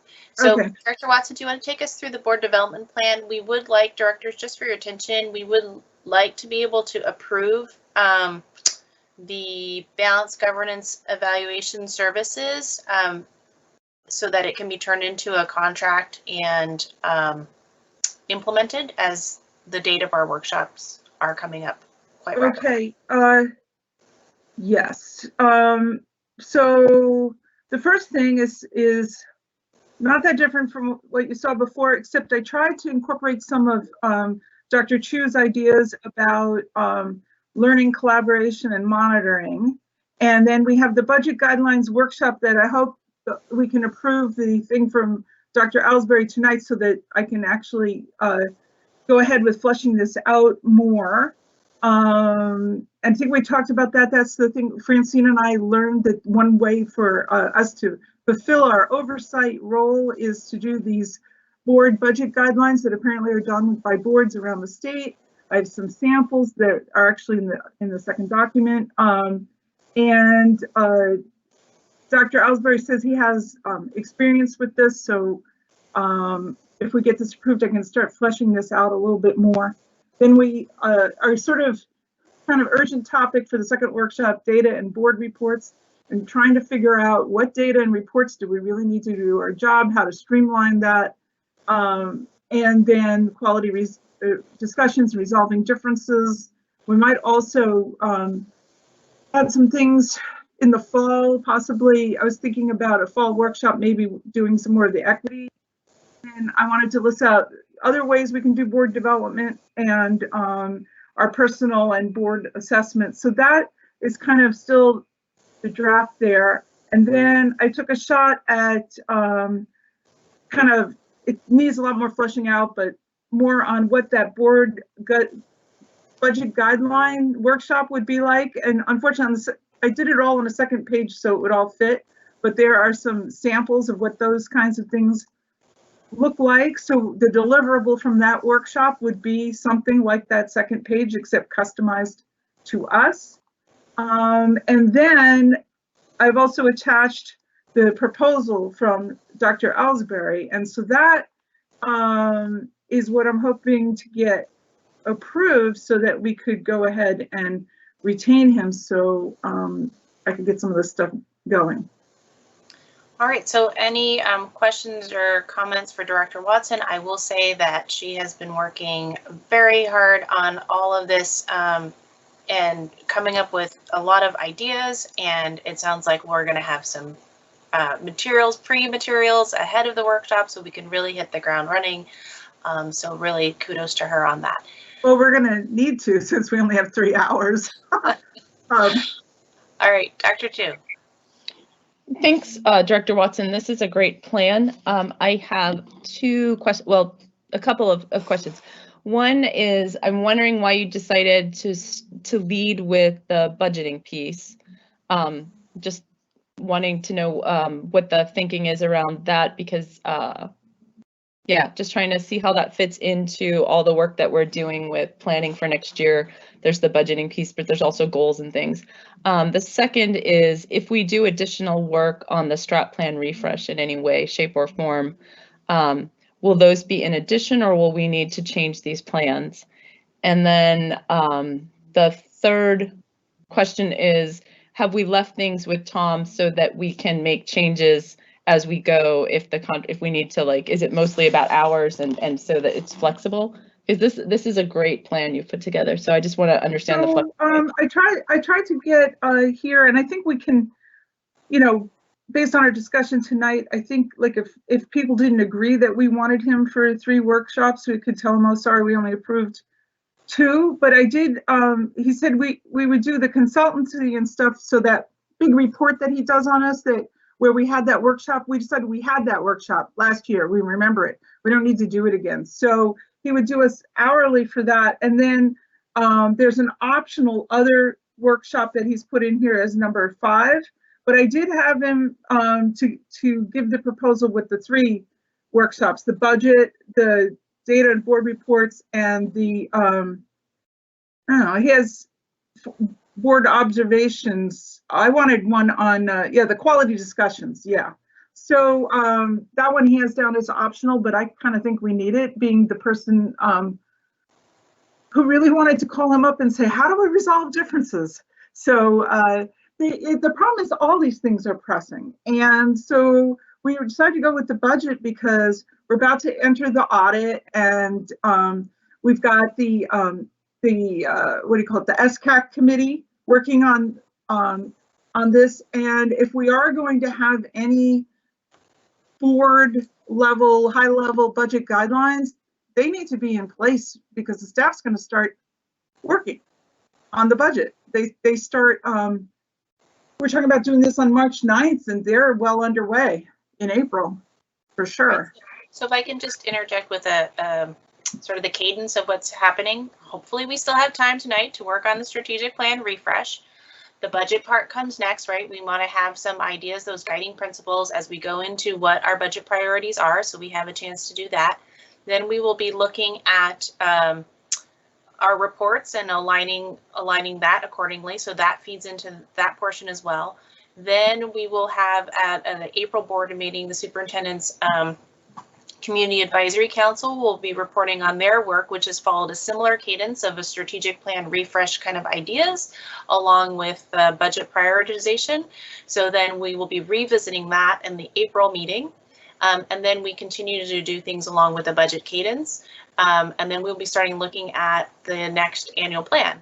So these all feed in. So that we did really intentionally make it, because everything seemed really important, as many things are. It's all a priority, but in order for them to fit and build on one another, that's the timeline. Are there any other questions about the workshops that we have? We could always add more later, but that brings us through at least the summer. Yeah, I feel like I wish we could do all these things simultaneously, because I think we need them all. Yeah. We would have done one earlier, but we were not able to find alignment on people's calendars. Otherwise, we would have had one this month, and that might have changed things a little bit. So I had one question you guys didn't answer still, so I just want to bring it back. I think this plan is excellent. I think it's terrific, and I think we should go with it. The question that I had was, what happens if we decide that we need additional time to workshop the board's the strategic refresh in some way, shape, or form? Will that interfere with this, or will we just do that in addition to this if we need any additional work on that space? Yeah, like I said, we can always add more as long as we find time. And we don't need to. Schedules. We don't need to have every workshop facilitated, you know, by Dr. Ellsbury. I think we're capable of doing some on our own. I just wanted to use him strategically for the things where I think he could add value, and those were the 3 themes that I identified there. Got it. And I'd motion that we accept your plan. I think it's excellent. All right, I second. Is there any And I'm further? going to tell him to talk faster too. I'm going to encourage him along. Is there any further questions or discussion? All right, seeing none. All those in favor? Okay, any opposed? None. All right, 5 have approved the plan and can turn the proposal into a contract and get that done. So thank you. That moves us to item 6.3. We have, looks like it's just a draft. So Saif, if you could let us know where you're on in that. If there's not that much to discuss, then. No, we need your input tonight. So I'll give you the outline of it, and then we just need any high level input because we'll bring you a proposal to approve, but we wanted your input as we go because this is an iterative process and we're pretty late in the school year for this happening.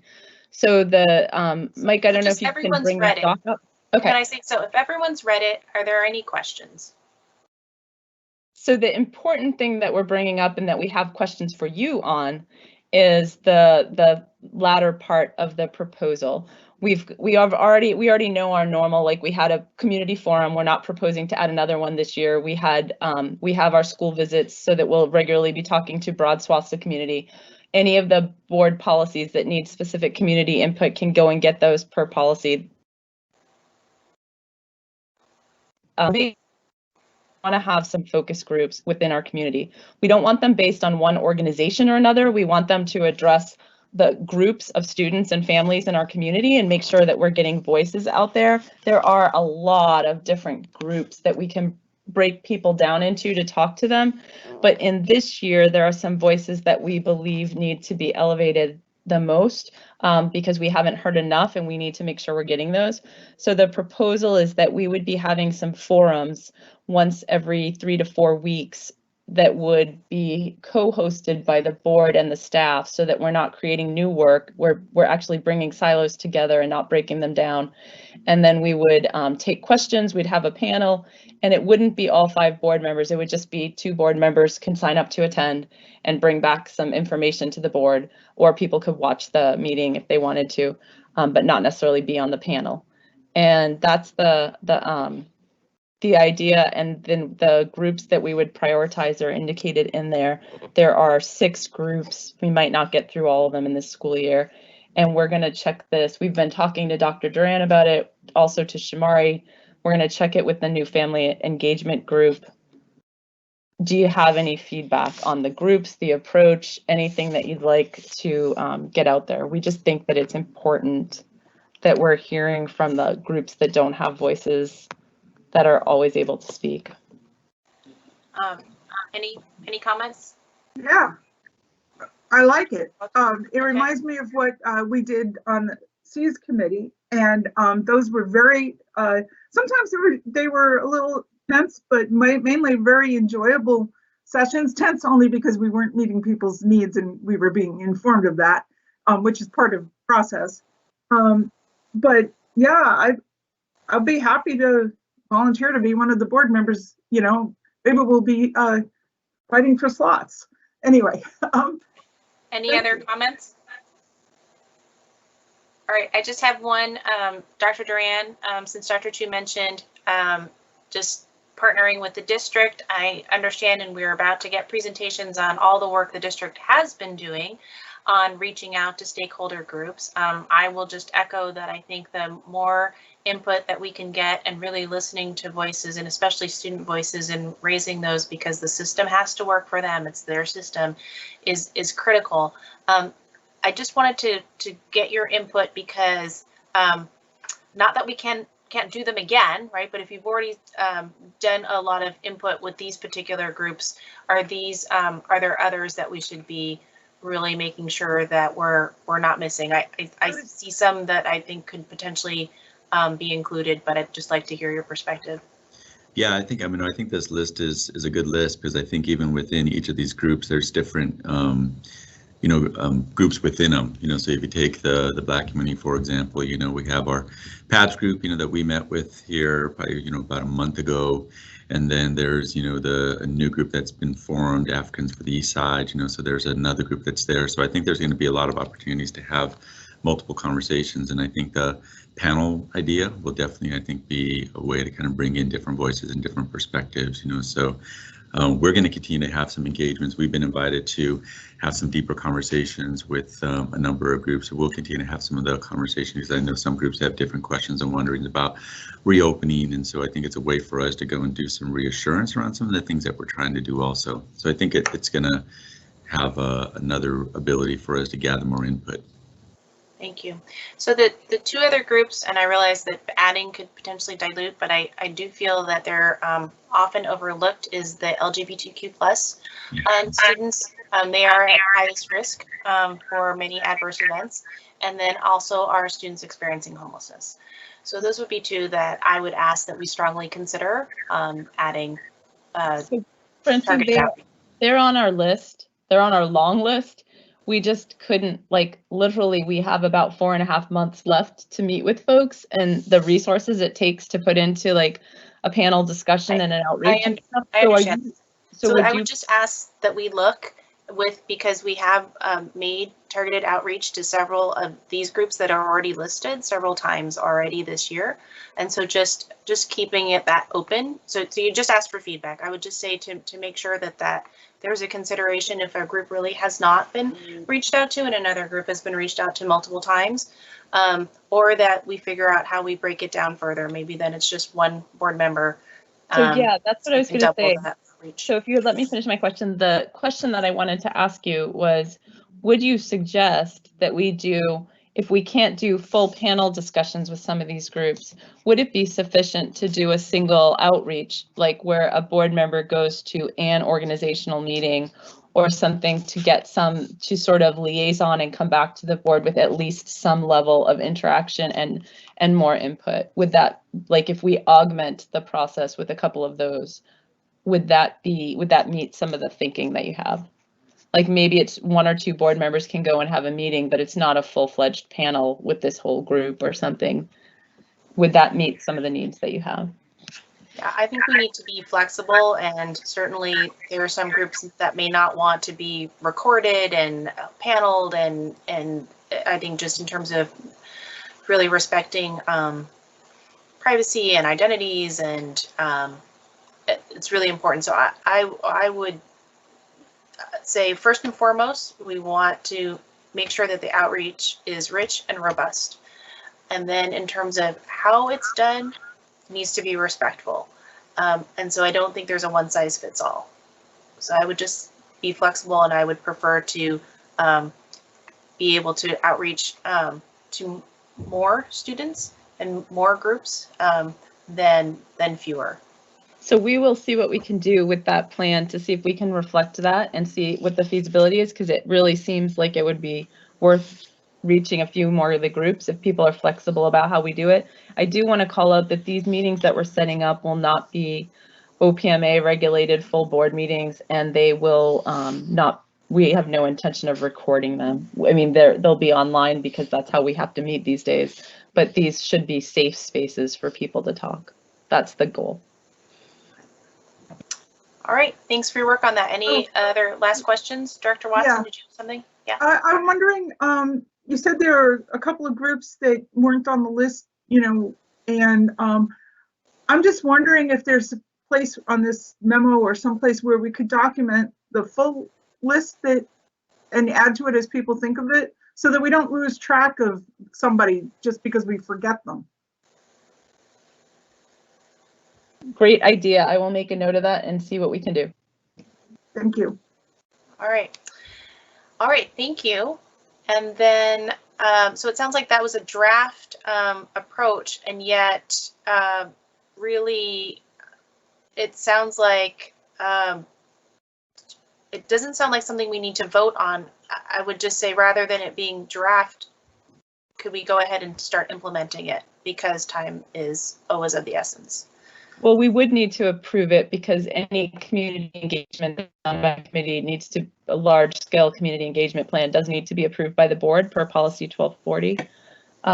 So we would need to approve it. And the reason that we didn't bring you a finished plan is we had touched base with Dr. Duran and with Shamari, but we were going to go back and get these plans final. So if you want to approve this tonight as like this direction is approved and you guys have the latitude, like I can motion that we approve this as the direction we'll take, and that the board, that we will keep the board informed should we take different directions. We could have an approval tonight and proceed accordingly and just keep you up to date.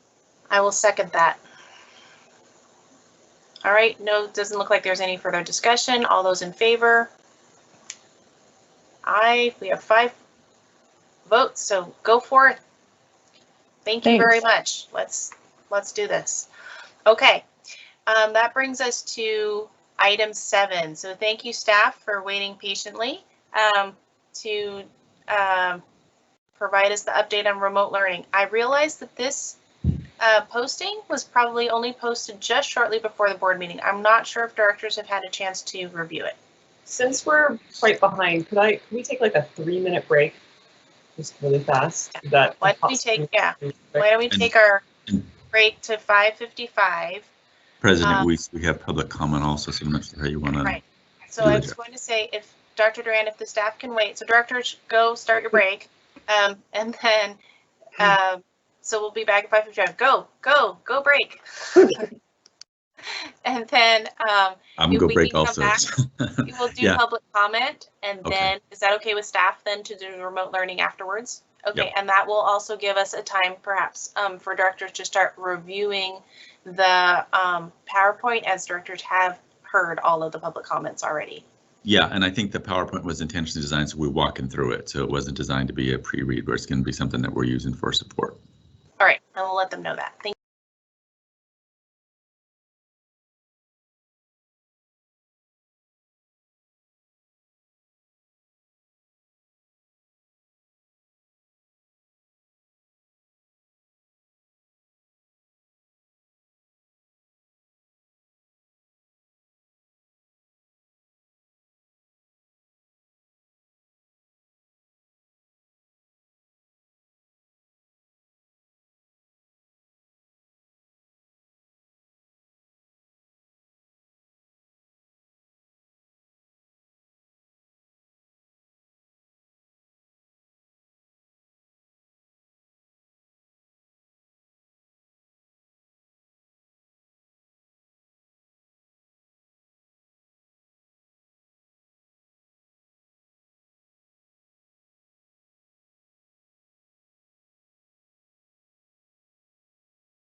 All right, do we have, I see one board director. Can you indicate in the chat or turn on camera if you're back? Okay, so we are going to move now to public comment. Directors, the remote learning presentation we'll do afterwards. It is designed to be a presentation, so if you have not had a chance to review it yet, that's all right. For public comment, Mr. Bartz, if we can put that slide up, please. I will read the statement. The board has accepted public comments for this meeting via online written submissions and will share up to 3 minutes of each comment as read by the board coordinator or other designee of the board. To maximize the number of comments read, if there are more than 3 comments, the board president may shorten the number of minutes of each comment to be read. The board will listen to all comments carefully, but will generally not respond to comments spontaneously or without further deliberation. Complaints about specific personnel will not be heard in open session and will not be part of the record of any public meeting. Harassing or derogatory statements about any persons or group of persons will not be heard. Today we will hear a selection of comments in full to represent a variety of perspectives during the 10 minutes. Our open public meetings do not require public comment period, but board policy reflects the value of hearing directly from the community. Since comments are currently received online, board directors are able to read all of them, even those not read aloud. Public comments do not necessarily receive a response from board directors, as many matters are operational in the purview of the district administration. Comments are not vetted or edited for accuracy, even when presented as statements of fact. Comments reflect the interpretation and opinion of the commenters. Ms. Patterson, can you begin with a selection of comments, please? Yes. From Sylvia Vasilic. Dear BSD Board and Superintendent, I am a concerned parent in the Bellevue School District. BSD has been closed for over 300 days. Meanwhile, the evidence has been mounting for months that schools across the country and here in Washington can open and have been open and operating safely. Both Governor Inslee and Superintendent Reichdahl have stated unequivocally last week that schools can open now and there is no reason to wait. The CDC has recently announced that the evidence is clear. Schools are not the source of spread in communities. In fact, the science and data are showing that schools are some of the safest places to be in the community with safety measures in place. District's own data showed that remote learning has failed a large percentage of our students. Conditions to transition to stage 4 of the district's back to building plan was met a week ago. The following actions must be taken.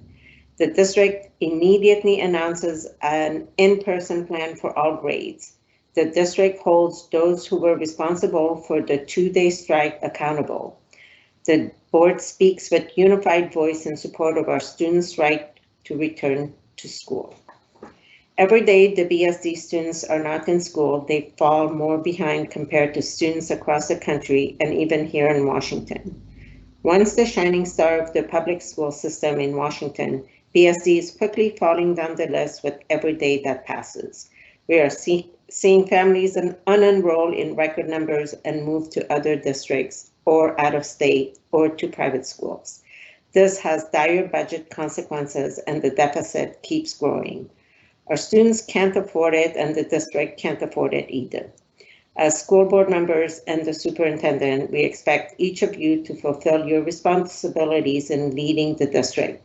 You must open the schools now. From Abigail Horsfall. Dear board directors and Dr. Duran, I wanted to thank Carolyn Watson for speaking up last night about the data that is lacking or inconclusive regarding reopening schools and the steps we will need to take as a district to ensure safety for our students and educators. It was refreshing to finally hear acknowledgement of these facts. I also wholeheartedly support the notion that we must not continue to focus on this return of K-2 students at the expense of the mental health of our older students, particularly secondary students, for whom there are many more barriers to a safe return to academic schools. Many of my students have not seen their peers in person since March, and I believe if we think creatively and reach out to our community, we can find ways to support and encourage more non-academic connections for these students. Finally, I would like to politely request that you not forget my students or my child who have chosen to remain virtual learners for the year, as you continue to spend hours each week dedicated to returning students to buildings. The huge class size disparities between virtual and hybrid, the loss of additional support for remote K-5 students due to GSAs and other aids being pulled to support the return to buildings, and the pre-existing learning gaps many of these students disproportionately BIPOC students already face are significant barriers to continued success in a remote setting. Please do not overlook these kiddos. Regards, Abigail Horsfall. From Ruth Raskin. Dear board members and district administrators, I'm writing as the parent of a current junior class of 2022 to ask that you consider offering a one-time in-school opportunity for this year's juniors to take the SAT and/or ACT this fall. While many schools went test optional for admission for the class of 2025, others did not. Very few schools have committed to staying test optional for their 2026 admissions. The standardized tests have not been available in a year locally. Our seniors who have needed the exams for merit scholarships or for admissions have needed to travel out of state to sit for the exam. Offering the exam during the school day would give our students the opportunity to test locally without competing for seats with students from other districts. Being able to travel is a huge advantage for those with privilege. If offered through school, tests could be more affordable for students who qualify for need-based assistance. Like the AP exam, students who could afford it could be asked to pay the registration fee with an administrative cost to help offset the cost to the district to make it available to all seniors. This could easily be scheduled on Super Wednesdays. Many of our juniors opted in to take the PSAT in school yesterday. We saw how well this was run, at least at blank. So we know how to make it work with risks minimized. If you need parent support to make this happen, I would be happy to help organize a parent group for each of the high schools in the district. Thank you for your time and consideration. Ruth Raskin, parent. From Misa Mohanty. Dear board members and Dr. Duran, I would like to write a letter in support of the move to the hybrid model for K-8 students, as King County has met the requirements for stage 4, back to building plan. Both state and national leadership have recommended the reopening of schools, and many private schools in the area have successfully transitioned from remote to hybrid learning. There is also more data available at that supports this action. According to a new article published in GAMA, the Journal of the American Medical Association, data from K-12 schools that reopened for in-person instruction in the fall showed that schools did not contribute meaningfully to the spread of COVID-19. Moreover, risks can be greatly reduced by the safety protocols that are being put in place. I had a chance to review the video made by the president of BEA. I totally understand the need to protect teachers and staff.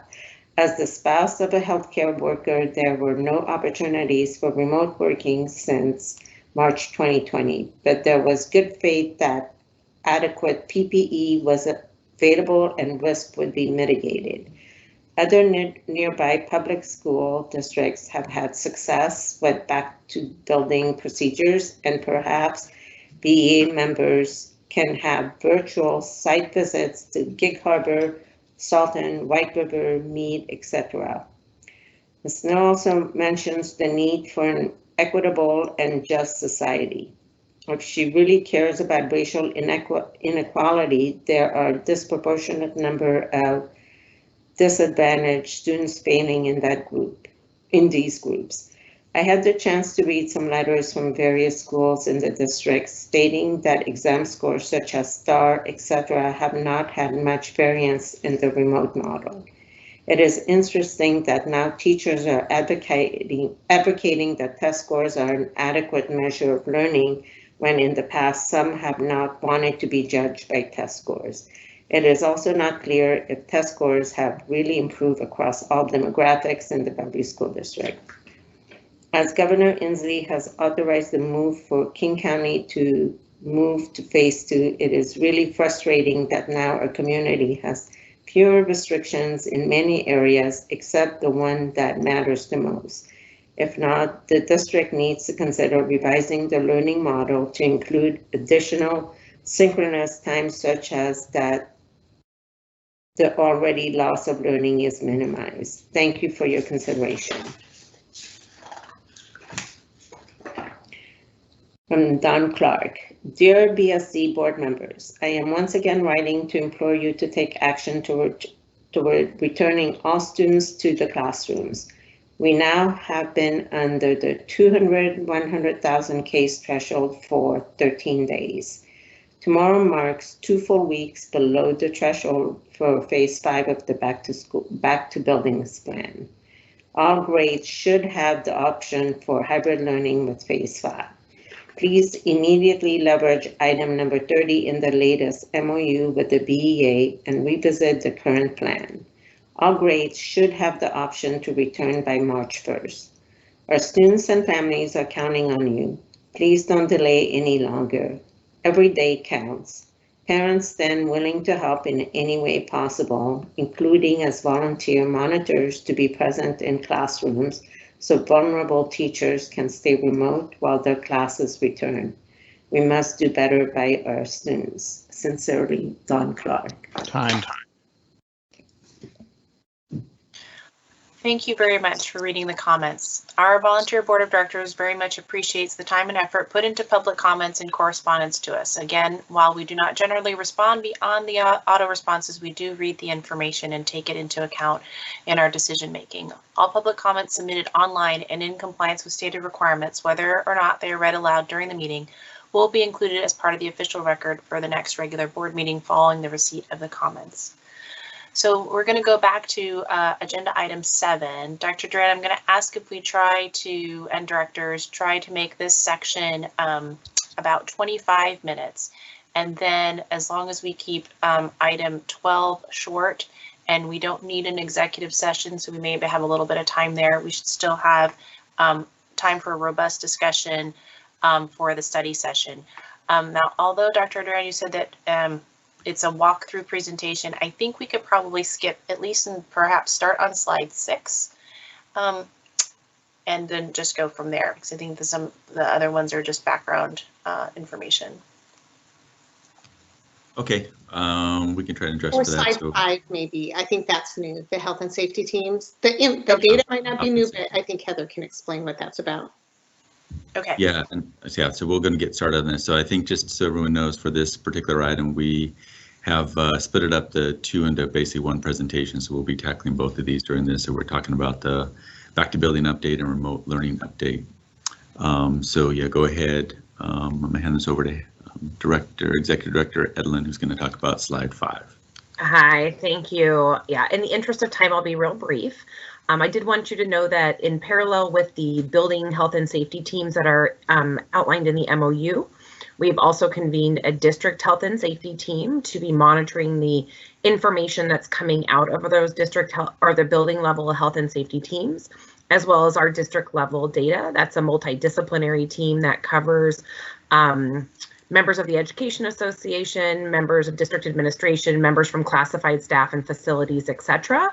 Identifying themes that are coming out of our schools and supporting them through those matters that are coming forward. So you can see some of the themes that caused some delays in schools this week and talking to them about how we can help support those, as well as the kinds of health and safety requests that are coming forward in our district and our ability to resolve those quickly. So you see just a little bit of data there, but in the interest of time, I'll move it on to, I believe, Executive Director Sanchez. Thanks. Good evening, everybody. This is Heather Sanchez, Executive Director of Schools, supporting half of the elementary schools. I will also be brief because I know we are running a little bit behind schedule. Just a brief update on our planning for expanded in-person services for students in grades 3, 4, and 5. So we are absolutely thrilled to have the vast majority of our kindergarten, first, and second grade students all back on campus by the end of this week. We are really excited to be welcoming back our kindies on Thursday, and we are continuing our planning efforts for expanded in-person services for students in grades 3, 4, and 5. So just a brief recap, as I believe you're aware, our MOU with our Education Association outlines the safety team process and the approach to expanding in-person services. So in compliance with that and in alignment with that, we have an implementation team that has been running actually for quite some time. A 3 to 5 implementation committee has been running for quite some time that will be continuing to provide feedback that includes members of educators and administrators from a cross-constituency group. That is, the purpose of that team is to provide input and recommendations that can be utilized by the school-based safety teams. Of key point here, we are getting ready to launch our parent survey in the coming days. So similar to K2, parents of students in grades 3 through 5 are going to be surveyed to determine whether their preference is to remain in their currently selected model, virtual or hybrid, or request a change. The schools will need that information as we plan for our expansion of services. For K2, we had just over 500 requests to switch in one direction or the other. So from hybrid to virtual, virtual to hybrid. And we were able to accommodate all of those requests. So that's what's happening with the 3-5 expansion of services. And I think at this point, I'm going to turn it over to. Just really quickly, Director Sanchez, what would be the earliest with the outline process, just so it's very clear, the earliest that we could see students in grades 3 through 5 and the timeline for that? Yeah, I think we're still working on finalizing that piece in alignment with our MRU. So there are some processes that say that once we have students back, which we now have, second grade, first grade, kindergarten, there's a window of time where school teams don't add anybody else. So there's at least a 2-week window of time, and then the teams reconvene weekly to review the data for the next expansion. So it's not a set date at this time for any specific school, but the teams are meeting weekly to review their localized data, and part of it is us getting them this survey data. It's part of their planning. Okay. I think it would be helpful to just understand what those earliest dates are. So I understand there's midwinter break, and then there's a week after that where we don't have anyone in buildings essentially in the grade level expansion. Correct. And then, so that brings us to March 1st. So it would just be useful to understand whether we're looking potentially at March 1st of having 3rd, 4th, 5th. Is it in that order? Can it be more than one grade at a time? That type of thing. There's a need for information. Understanding that now it has been distributed down to school-based safety teams, there's still a potential earliest date. Right. So go ahead, Eva. I see you. Feasibly and with the logistically, yes, it could be March 1st. If a school that already has brought back their second graders, the first graders, they're bringing back. First graders, they're bringing back kinders on Thursday. If they are meeting tomorrow and said, "All right, we're ready to rock and roll. Let's move forward with third." Yeah, feasibly they could do that. Okay, and at the district level, we are completely ready centrally to provide transportation, etc. Yes. Yep. Thank you. Yeah. The other thing that requires some level of planning for us. I mean, obviously, transportation does provide some level of planning because we do have to call back our bus drivers. But nutrition services, Melissa DeVita has mentioned that that area takes a little bit longer because the distributors have been, or our vendors. Melissa, can you explain what it is about? So really the whole system's been shut down. So like our vendors let their drivers go. And so it'll take a 3 to 4 week window once we like if we decide to come back March 1st with full days, then I need to let them know now, because they have to hire drivers and, you know, we have to restart the whole system. And that's a But that's for secondary question. So we were asking about bringing back grade levels, which were at the current system. So when do we can anticipate potentially that there is a switch to full day rather than these half day for the K through 2? So the first thing that I wanted to make sure that we addressed is you previously asked if a school could add more than one grade level in addition to the timeline, and they can. There's nothing prohibiting them from doing that. And so that's the first thing that I wanted to address. And then Eva spoke to the earliest possible date. There are some pieces to map out in terms of transportation and nutrition services. And then with regard to the next question about the expansion from a half day to a full day, that also is a building safety team decision. So that could happen conceivably for K2 when a building safety team makes the decision to do that. Again, we have to coordinate nutrition services and all of those other logistical pieces that are important, but there's nothing that would prohibit a building team from making such a decision at this time. Okay, it looks like we have a couple more questions on this topic. Director Serafan and then Dr. Chu. I think Dr. Chu was before me, so go ahead. I just want to clarify exactly this situation that you've been trying to clarify, Francine. So we can potentially have a 3rd, 4th, or 5th grade or some combination thereof back as early as March 1st. We would know that by tomorrow, 2/10, because of the Wednesday decision making that's built into the MOU. Subsequent to that, if they decide to roll out like 3rd, then 4th, then 5th kind of thing, and as opposed to 3rd and 4th and 5th altogether, is there a requirement that there be 2 weeks between each of those, or is it just 2 weeks before we have the next phase of a plan? And then the second question I have is it always 2.5 weeks of advance notice that people would get for a grade, or could it be as little as 2 weeks? Is March 1st because it's built into the MOU, or is there some magic of 2.5 weeks? I think maybe Jeff, can you come on and help us a little bit with the MOU so that we don't mess this up? Would be happy to. Okay. There are a couple of tricky spots to this. The first one is we have a 10-day workday notification that we have agreed to with our staff before we notify them in person that we're requiring them to be in place. That 10-day notification we adopted back in November, and we've continued it. So we need that from an advanced form so we can let staff know that you are now required to come in person. So that's the first item that we need to take care of. The second is that window for review is not to exceed more than a couple of weeks. It can be less than a couple of weeks, but we still have that 10-day window. So when you put those two together, what you're really looking at is most likely the next decision-making point would be the week right after midwinter break. And then we'd have to calibrate the 10 days from whatever that decision was made and the first day that we would require staff to come back in. So we're realistically looking at somewhat of a floating window the first couple of weeks of March. But we anticipate that there's actually going to be a lot of activity at schools the first 2 weeks of March to really see where we are.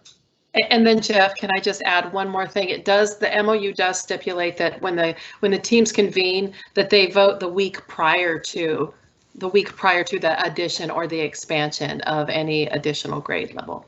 But right. We could identify something on a Monday, right? The team could say on a Monday or a Friday, we're giving you 2 weeks notice. We're going to start on this, 2 weeks Monday from now. And then the Wednesday prior to that, 8 days into the notification, but 3 days prior to the start, the safety team could vote to confirm. So we don't need any additional window to the 10 days. Is that correct? That is correct. Right. That is a very accurate description.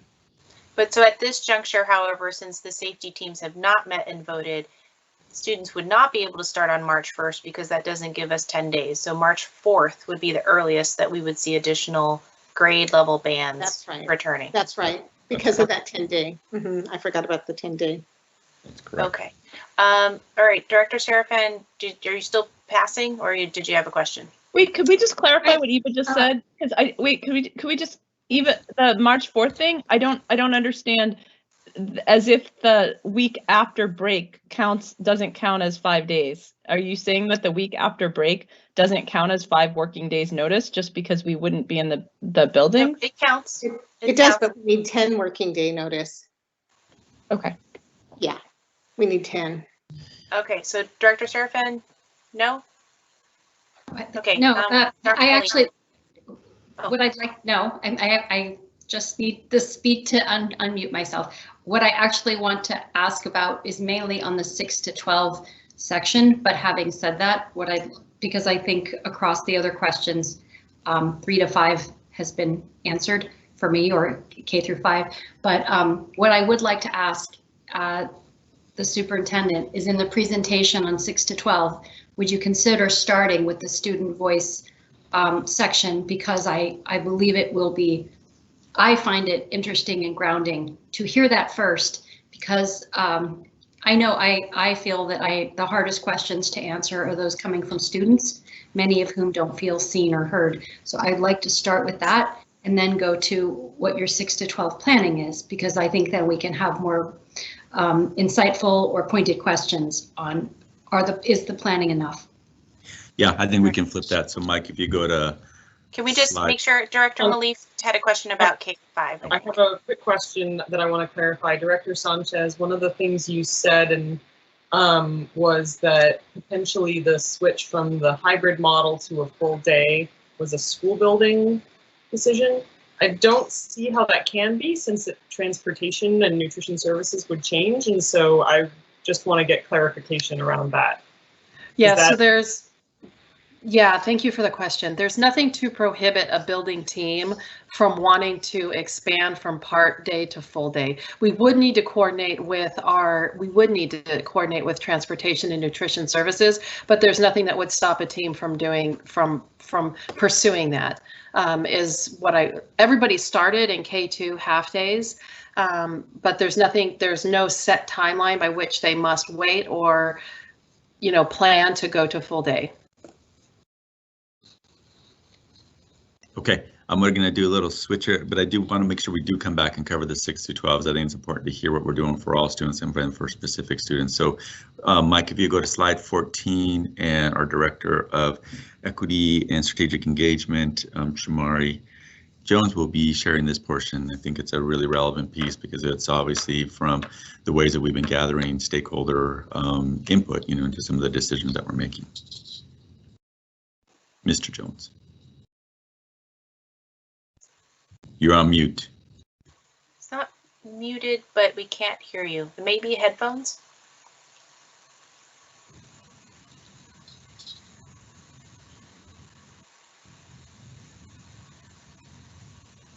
Nope, not yet.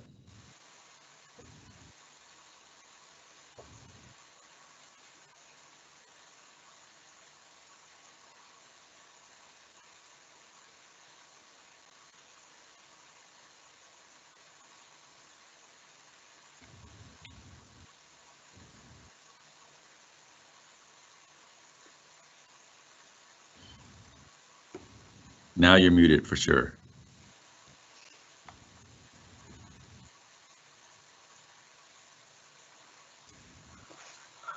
We seem to have a lot of times. I'm going to have Deputy Collins. Why don't you go through this? I know you're very familiar with this piece, so why don't you want to take this? Okay, yes, I'd be happy to, but what if he called in on his phone? Sure. Because we don't have to see him. Shamari, call in on your phone. And Mike, how can you get him in on his phone? I'll text him. So in the meantime, slide 17, is that from the SCAC? Did he do that work as well, or did someone else do that work? Slide 17, Kelly Aramaki. So perhaps he could tell us about that, and then. Dr. Aramaki, everyone. There you go. I'm here. Hi. Hi. Okay, so this slide we thought would be interesting to show you. Just shows kind of for K2, where we have an option of in-person and virtual, just how our different subgroups fall out, because there's been lots of conversations about what our Black and Brown students wanted, what our Asian students wanted, or students with disabilities. And so we just wanted to make sure that there was clarity for you. But here, what we're seeing is data for our kindergarten through second grades.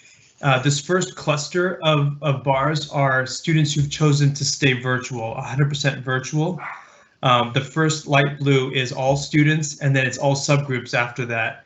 And then the second cluster of bars is students who have chosen to come back in person, kindergarten through second grade. And so it's really interesting data to look at. Some of the things that I wanted to just point out from this data so the total number of students is 3,813.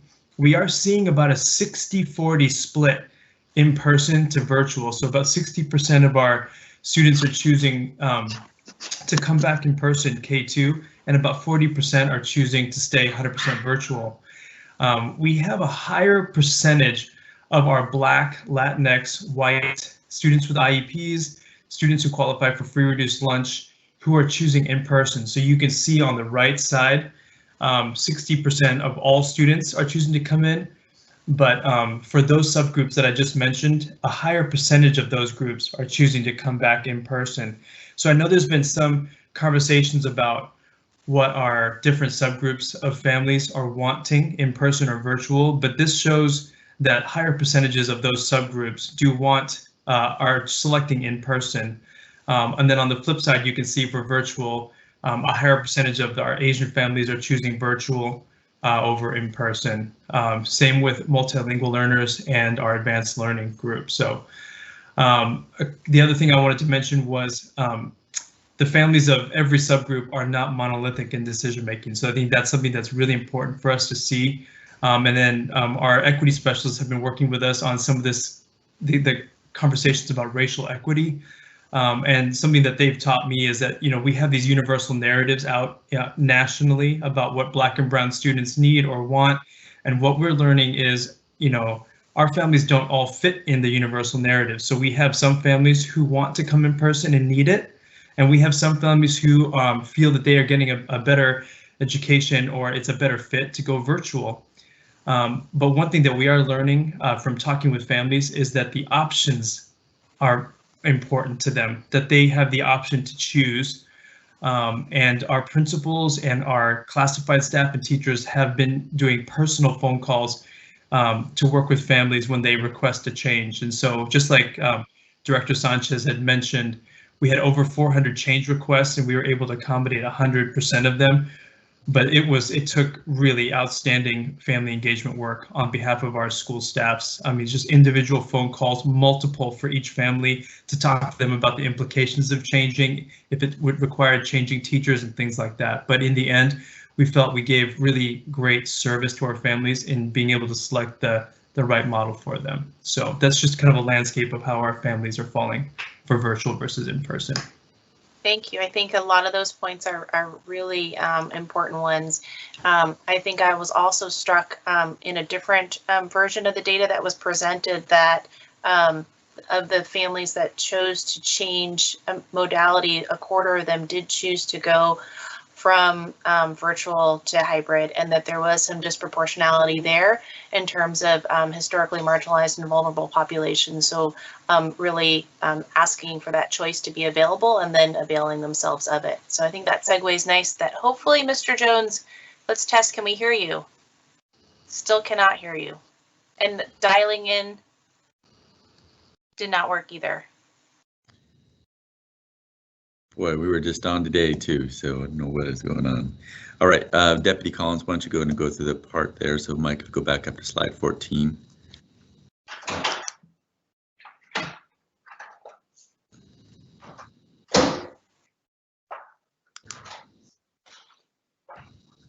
Sorry. Okay, I know you can hear me. This represents a focus group effort that was done in the fall, and we may have shared this data with you, we're not sure, but There were 11 student focus groups, and these were conducted in person in very small groups. And so Shamari and I had some conversations about what was learned from these focus groups. And so you can see what questions were asked of students, and you can see the demographics of the students that participated, students who were invited and students who participated in this effort. And in the next slide, you'll see that more information about gender representation in the focus groups of who participated, and whether or not they were currently being served in hybrid or remote. And this data was interesting because Shamari shared with me that he had an assumption before meeting with the kids. And his assumption was that particularly for our Black and Hispanic students, that they would not prefer to go back in person, and that the kind of day-to-day issues that they face would, that they would be able to avoid those in remote. And they said 100%, we want to go back in person. It's, like remote isn't a shield for the kind of issues that we face. And we really, really, really miss our peers. And so if you go to the next slide, you'll see some of the comments that were made by kids. I think Collins, it sounds like we can get Mr. Jones on. All right. Okay. Shamar, are you there? I'm here. I'm going to yell a little bit so everyone can hear me. Yeah, we're getting thumbs up. We're getting thumbs up. I was doing my best to represent. You go for it. Yeah. Can I just ask that we ground this by letting people know what Mr. Jones does? Yeah. What perspective he's bringing from the work he's tasked with? Because I think I was hoping that Deputy Superintendent Collins would set that up, and I think in your desire to present, maybe that didn't get shared. So Director Jones, if you want to just give a little update on just your role, what you do, and then how this came about, okay? Okay. Good evening, everyone. I'm Shamari Jones, Director of Equity and Strategic Engagement. And I have many facets of my job, including overseeing our district equity efforts, our family engagement efforts, and newly this year, we're beginning an effort to really put some emphasis on hearing from our students and hearing from our families. And so as a part of us understanding better what our students are feeling with regard to this virtual learning and the hybrid experience, we went on a quest and held 11 different focus groups to hear directly from our young people about what's going on with them and what they would prefer or what they need in their lives in order to feel fulfilled in a way that we want them to be able to attain as much education as possible during these rough times. So you'll see here on this slide that Ms. Collins recently overviewed. There are the questions that we asked the young people. I went through a series of questions. Of course, I diverted off to draw out context from the kids that was aligned to their identity and not groupthink. But we got to some pretty cool revelations along the way and built some trusting relationships with the kids. I know that we often hear about kids not turning their cameras on when engaging with teachers. And on 90% of my calls, almost all cameras were on by the end of the call. And so for me, that felt very affirming that the young people that I had an opportunity to engage with were being authentic, giving me themselves in that call. And so you'll see the demographic breakdown, and we try to identify students that were cross-sectional within our district and representative of many different populations, including our Black students, our Latino students, our LGBTQ students who were represented by the Dover group out of Interlake High School, and middle and high school representation as well. So if we go to the next slide, please. Oh, okay, so the next slide just merely shows a bit more of the breakdown of who the students were that we served that day, where they came from, how many were in hybrid versus remote, male versus female, etc.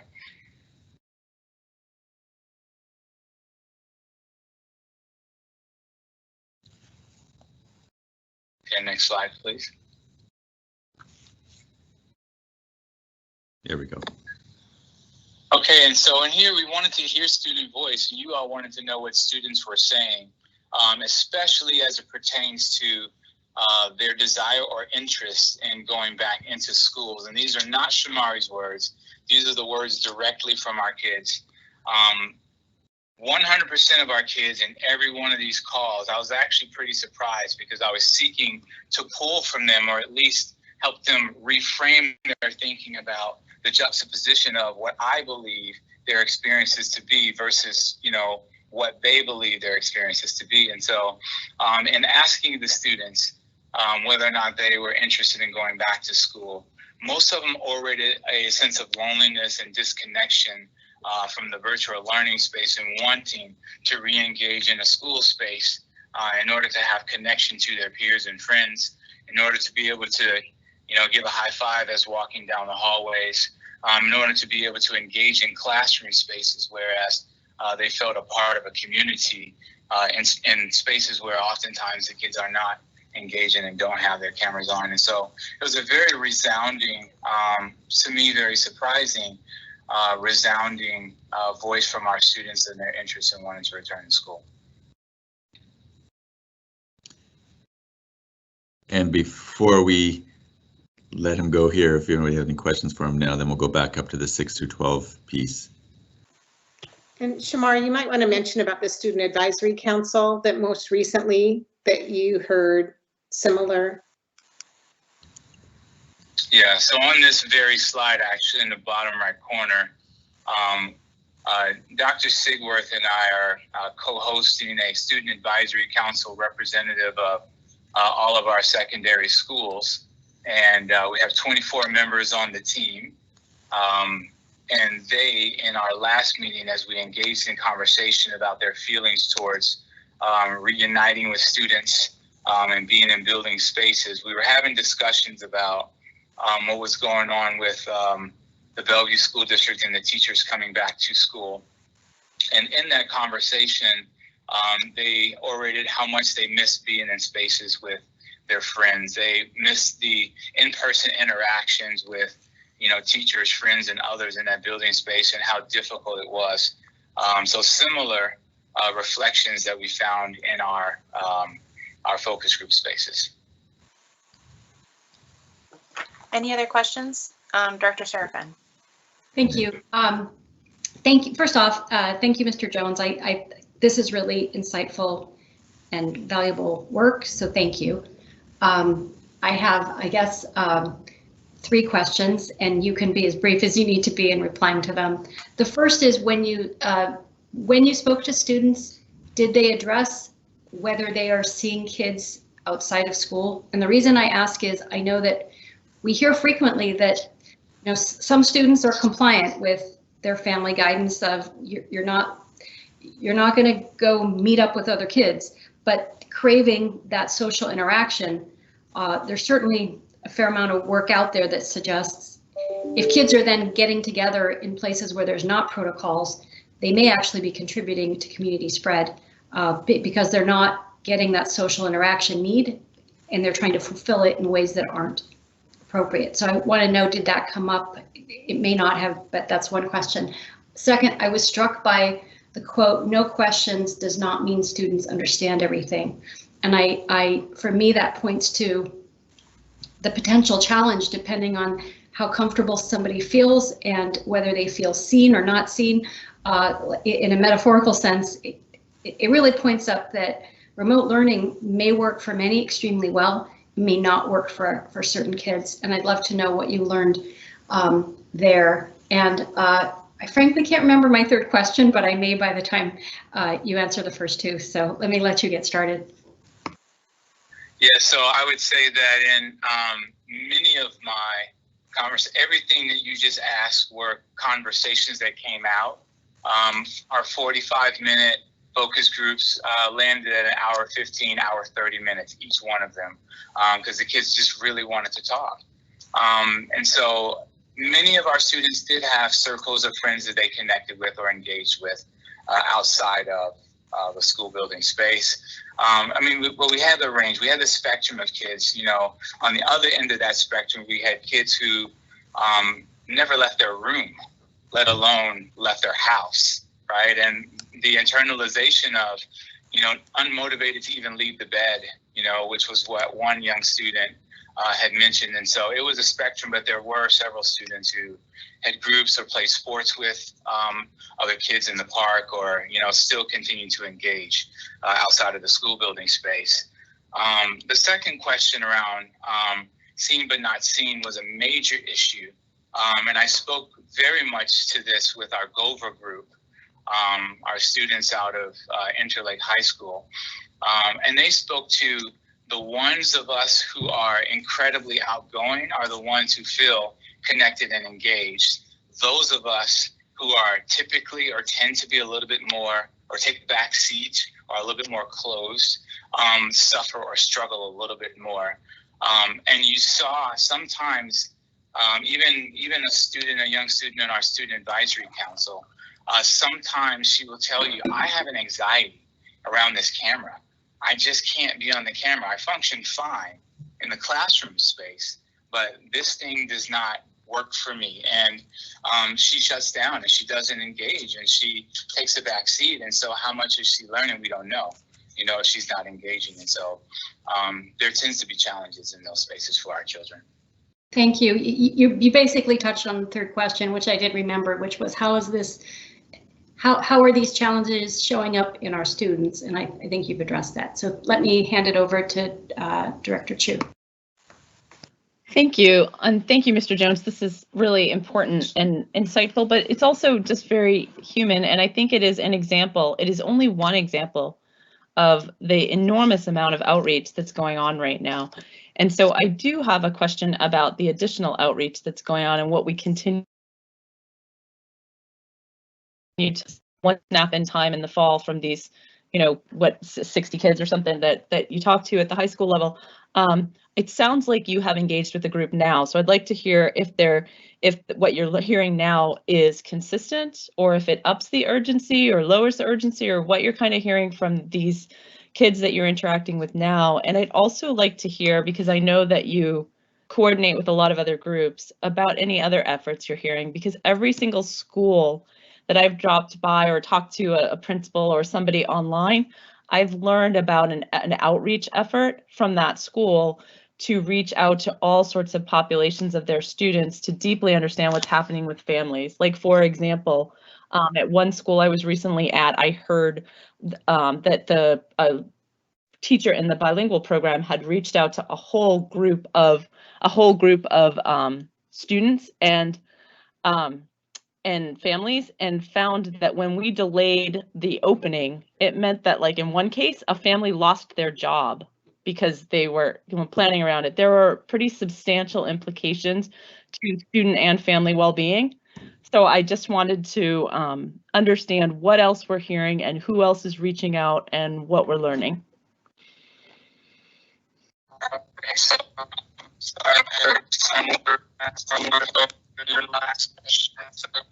Oh, Shamara, you're breaking up a little bit. Hold on real quick. Try again. No, you're breaking up this time. Okay, hold on real quick. Shamara, I'm gonna. One idea too, if we wanted, is we could try to put the question in the chat, and Mr. Jones could reply that way. We can read it later. Meaning as soon as it's been transmitted, and we can, to Dr. Duran's point, we could still move forward. Go ahead. Dr. Chu, I heard the last part of your question. Everything else was a little choppy, but I think that was a roll up to the question itself. What other things are happening in our global community, BSD community, in service of collecting upon this information. I don't know all the efforts. I know that there are many efforts that are happening between students and families and ascertaining information. Dr. Calvo leads a tremendous amount of efforts around surveying information around what's happening with students and families, and information that we are utilizing as a cycle of improvement on how we show up for our students and families. But I would say every department has their own efforts towards ensuring that they are being equipped to understand best how to serve the students during this tougher time. I just don't know what they all are, but I've seen it. I mean, sometimes to the point of we may oversaturate in ensuring that our families and students are on board and are good to go. However, they are 100% being touched in some way to ensure that they are learning and academically and emotionally successful. Yep. And I think as we switch over to the 6 to 12, sorry, I won't turn my camera because I've got the phone up here. As we shift over to the 6 to 12, because I think what you'll hear through that is what we've done to respond to some of the things that we've heard, from students and educators and our families. So maybe if we can go back up to that part, I forget what slide that is now. Slide 7, if we maybe go through that part. Thank you, Mr. Jones. Yes, sir. I'll keep you on here Thank for you. other questions. Thank you. Dr. Duran, as you start, I just want to, I'll put my question up front, or my point up front, which is, I hope that you will at some point cover, I think, a question that we are getting and need to be able to answer, which is, I'll put it this way, what's standing in the way of where we are now and bringing kids back 6 through 12 who have elected for hybrid in person? What are the steps, whether you call it blocker, what is it? Because that's a question we continue to get, and I think folks are looking to this meeting to hear. Okay, that's okay, good. and we're going to extend the time for this because clearly there's an urgency to addressing the needs of our students, as well as making sure that we're robust in how we meet those needs, both in the remote learning and in-person offerings. So unless I see any objections, we're just going to keep going. But since we have a lot of breakup and in people's audio, you can type your question to the chat and I'll read it out. And that'll also, I think, streamline a little bit. Dr. Duran, go ahead. I'm going to hand it over to Director Couts first to go through this piece, and then we'll hit the other parts for Roadblocks. Sounds great. Thank you. I'm Sharon Couts, Executive Director of Teaching and Learning, and I want to provide you with an update on our secondary in-person learning committee, that is led by Eric Ferguson and Scott Powers. This is a joint BEA-BSD committee, and their main focus right now is to develop ways for inviting all students for some peer-to-peer connection time. In addition, they're discussing further recommendations for expanding in-person learning. We've also started some of our great CTE in-person learning for select courses that you see listed on the slide. Many of these courses require in-person lab work, so this is just really important that we're coming back in so that students can get this lab work done and earn their industry certifications by getting back into the labs. And you can see some of the pictures on the slide of our auto tech where they've put up some plexiglass, and just really the teachers have done a phenomenal job of making a safe learning environment for our kids. I'm going to turn it over to Executive Director Sigworth, and she's going to share some additional in-person services. Thank you, Director Couts. Teams have been working and meeting to refine the plans for additional in-person peer-to-peer connections at the middle and high school levels. Just today, Randy Ng from Jubilee Reach and Jeff Lowell, our Director of Athletics and Activities, joined our middle level administrative huddle, and they solicited building leader perspectives on key issues related to middle school sports program implementation. The building leaders weighed in on avenues to promote equitable access of the offerings to all of our students, the frequency and types of potential sport offerings to be provided, ways with which to solicit student voice on potential offerings, strategies to adequately staff these in-person activities, and ways to ensure safety protocols are in place and consistently emphasized and implemented. Middle and building leaders are contemplating what in-person grade level gatherings and pods will entail, such as community building events, soliciting student insights into the beloved end of the year activities and events, and ways to make these offerings accessible to all students who wish to participate, while also continuing the virtual offerings occurring to date. We do plan to start implementing grade level in-person activities with grades 8 and 12 2 key transition years, and we'll expand those offerings over time to all secondary grade levels. When we start small systemically, whether that be in-person grade level opportunities or gathering events for activity club members, we are able to reflect and adjust as needed and ultimately improve our services to students, allowing us to provide high quality programming, which entices the students to continue to engage in these activities over time. Next slide. Prioritizing the mental health and well-being of our students, we continue to expand both in-person and virtual mental health wellness offerings to our students and forums for our parents and guardians. For example, the in-person mental health services that have been occurring at Highland Middle School for all of our secondary students are being shifted to occur at each of the buildings. Many of those have already occurred and are starting. This shift is occurring after reflecting on the feedback from our students, our families, and our counselors, and after a review of participation data. Hosting these in-person mental health services at students' individual school sites and having those sessions facilitated by counselors from their schools with whom the students are familiar is expected to result in a lot higher numbers of students participating and accessing this opportunity. Then on February 1st, we started virtual wellness and resilience group sessions for our middle school students throughout the district. These sessions are facilitated by our MHAT team members and doctoral interns from the University of Washington. They address topics such as building healthy relationships, managing strong emotions, and coping with stress.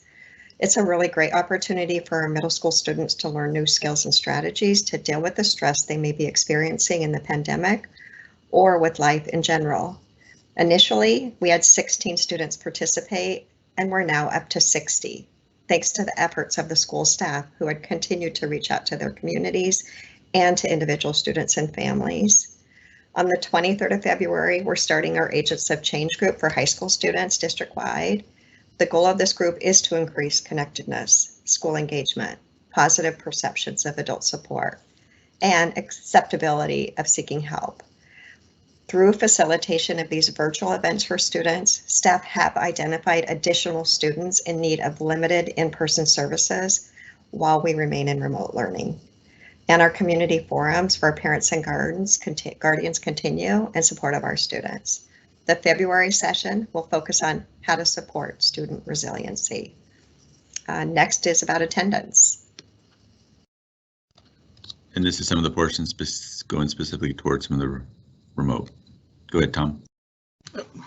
Good evening. Tom Denwald, Director of Educational Technology. This is attendance from yesterday. We didn't have today's attendance when we put this together, although I do have it since then. You'll note that the attendance numbers are pretty consistent with what we've had in remote learning and what we've had in prior years. So the first grade attendance was from yesterday, which was the first day that we had first graders back in school. And we continue to track it. Today's attendance was a little bit better, and some of the gaps between groups was a little smaller, especially with the first grade group. And I'll go ahead and transition to Director Powers. Good evening, Scott Powers, Director of Teaching and Learning. I think on the next slide, Mike. Really some of the data that the board has been looking at over the last couple months, just showing average daily attendance. This looks at attendance as did students attend more than 50% of a class or of the day? So it's a little bit different value than what we'll see on the next slide. So you see some subtle differences there. And then also we've been using Teams as our primary learning management system. So you see the frequency in which students are logging on. We definitely had some disruption in some of our Teams attendance as we saw over the last couple of weeks, but our attendance dropped slightly, but has somewhat rebounded. On the next slide, I go into a little bit deeper dive, and so the numbers are slightly different than what you see because we're looking at a per period attendance. So actually, in this case, a little bit lower values because for secondary students, we're actually looking at the percentage of classes that were attended. So it's a little different than did they attend more than 50% of the day? And so you get a little sense in there. I actually start to look at it, especially we look at some of the efforts that our building leaders have done, our different data leads as they've dug in. You used to see we look at overall, a little bit lower numbers, but our November and December data really start to rebound and look similar to what we had seen in previous years. And then going a little deeper into the MS teams, just in terms, I chose a 2-day period because at the secondary level, to include them as a piece of this, that would be the full 7 classes over a 2-day period. So you can see the percentage of students that logged into at least one class, that is 612. And we do exclude running start students because their schedules sometimes include or not include classes, even though they'd be in our count in there. You can see the percentage of elementary students that logged in during those 2 days. Again, also choosing days before we went to in-person instruction, which is going to be a new measure for us to try to figure out who to include and not to include as a piece of that measure. But you also get a sense, and I did 6 through 10 again because of many of our juniors and seniors don't take 7 classes, they only take 6. So I just looked at our 6-10 and looked at for students that logged 150 minutes, which would be roughly that time that we would expect during the course of the day. So it's an average. Hope that helps. Sorry. So yes. Okay, so that looks like it. Okay. Sarah, were you going to add something? Brings us to No, I just was going to go to the 13. next slide for PD, but that's fine. We can wait on that. Okay, Right. so actually, why don't we just pause for a moment and take some questions? So we have I think one of the questions. Director Serafan's question still there about returning. Yeah, and so I think so maybe just summarizing that. Jeff, you can weigh in on this one too if you want to. Make sure I interpret everything that we have in our MOU. But I think more, one, what we have is, we do have a secondary in-person committee that's led by, Ms. Powers, Mr. Ferguson. It's joint BEA and BSD committee. It's really designed to be thinking about, how we do start to do some of the shift to do more in person. And so that is in the works, and as we do this effort, what we then have to do is then, bargain the effects to it. In our MOU, what it does speak to is about expanding on the secondary level is that the groups will come together on April 2nd.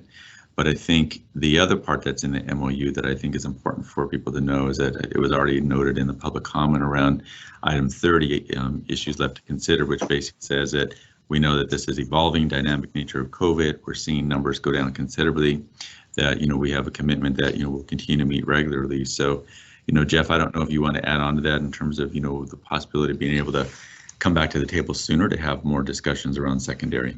Mm-hmm. Yeah, thank you, Dr. Duran. We actually had a 2-hour meeting with BEA this morning to do an after action review on what we just did last week, and that process was super helpful. And we did start talking about what we anticipate coming up over the next couple of weeks. So we will continue to work with BEA, and our hope is that we can get to the bargaining table sooner rather than later, mostly because the conditions continue to change and evolve. The other thing that we continue to address, and it's very real, is there is still just a lot of fear out there. And so much of what we're doing is just person by person, step by step, and day by day, trying to work through that fear, trying to make sure that we address everything as best we can by acknowledging it, but providing information and working through coaching and dialogue. I think just that time pinch and then just some of the emotions out there are 2 of the biggest barriers. But I am actually very optimistic that we feel like we're gaining some momentum going here. And that's really good. And part of that is just being out at schools and seeing our kids show up. So just to clarify then, just like we did for elementary, is there an earliest possible date that we could be looking at? So we understand that there's a lot of efforts to bring in groups of students to really make sure that students are being served. But if we were looking at larger levels, is there a date? Yeah, from my vantage point through the bargaining arena, I don't believe we have an earliest date. Okay, and then Dr. Duran, did you want to comment more on the efforts that are being made to serve students in the meantime at the secondary level? Francine, before you go to other services, just to clarify what Jeff's, Mr. Thomas just said, I just want to be clear. So there's no date, and that means you could start working anytime. And we've heard that you have a collaborative union and district team working together. Are they meeting, and do they have an ETA for a plan when they would recommend broader return and some sort of date? Like, I think it's just really hard. What we're trying to say is it's hard for families, teachers, kids to plan without any information. And I know we don't have a crystal ball, but what can we give them? Yeah, that's the magic question. I don't know if I'm going to be able to give an answer, at least through this week, because of what we've got over the next couple of days. But I frankly have been in contact with individuals with BEA almost on a daily basis just to address various things. And I'm really cautiously optimistic that we are doing the right work to, I think, mend some of the fences that were strained and pushed over the last month. But as far as that exact date, I don't know. My hope would be that as we get back after the break, we'll have the beginnings of more information on that. All right, so I do think, so Dr. Duran, if you want to chime in, because we continue to be in a position where, you know, there are recommendations by OSPI, and now we have public health recommendations, Department of Health recommendations, many recommendations. So we've had them since the summertime that our youngest learners should have been back from day one. And so we now finally have them back. And so we are months and months behind in bringing back our older students, and all of the directions point to bringing them back. So what are we doing? Again, it goes back for us that we've got to work within the constraints of the MOU, and so that's what we are doing. As Dr. Thomas just said, and we are meeting with BEA on a regular basis, and I think that's where we're going to have to continue to have those deep conversations around what we can do for further expansion. And I think that's the part that Dr. Seaworth shared, but I think it's so important around what we are planning to do still for 6 to 12 students, because we do want to expand more in-person services. You know, we have another MOU that allows us to be able to do that, and there's a lot of things that we're doing to gather input from students and families around what some of the greatest needs are, and then responding to those. So we're going to continue to do that and expand as much as we can. But for the broader in-person return, you know, we're going to have to really work closely with the association and what we have put within that MOU. All right, so to clarify, from an academic front, we're limited by the negotiations, but from a social emotional well-being front, there are a variety of activities, supports, structures that can be put in place for our secondary students to expand services to them. Could you, I know Dr. Sigworth mentioned some, but perhaps you could give us a couple more broad strokes on what those might be and what they might look like. Well, I think they're broad strokes, but I think they're pretty specific to what's in there, because we talk about, you know, there was club gatherings, you know, the middle school, you know, athletics, trying to think about some work within what we can do for students at the middle school level, grade level gatherings. I mean, I think there's a lot of opportunity. There's the athletic season is going to be changing and opening up here in March, is going to provide more opportunities. I think the ability to be able to bring in more supports for the mental health and wellness and being able to expand, you know, from one side to all sides, I think is really critical. And so we were looking at, you know, what we can provide to all students, and then for specific groups of students that we know have expressed some really deeper needs. So those are some pieces that we have built inside of our work right now. Okay, and then for academics, we continue to potentially expand supports for our students with special needs. We continue to have the internet cafes. We continue to have outreach targeted to specific students so that I just wanted to clarify when I said academic supports before, there are academic supports that are happening for students, and that continues to be expanded as well. Correct. And we continue to support those efforts that we have in our schools now. All right, Dr. Sharafan had her hand up, and I just want to make sure that since we said we put things in the chat, mostly we've talked about it. The one thing, so I don't forget it, is thank you for giving us a little bit more on the quality of engagement, but we've discussed it before, and I think we probably need a lot more about that in terms of the details of what does it count if a student logs in? Is it the minutes? Is it the number of the periods? So we heard a little bit about that, but that's something that'll need to be fleshed out more. And directors, with your permission, I see the questions here, and we'll maybe work with Dr. Duran afterwards to try to create a report that answers all these questions.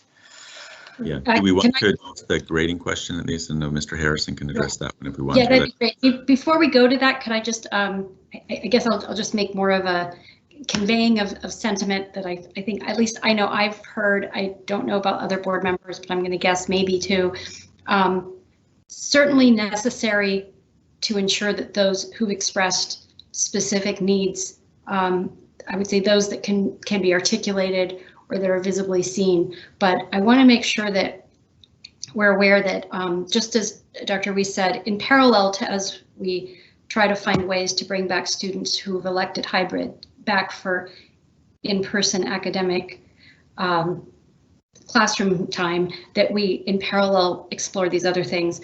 And we should assume that every student who's elected hybrid has that, I will call it, need, even if they're not seen. And I just think I've gotten more than one email, interestingly, just kids I've never met who've said, I don't feel seen.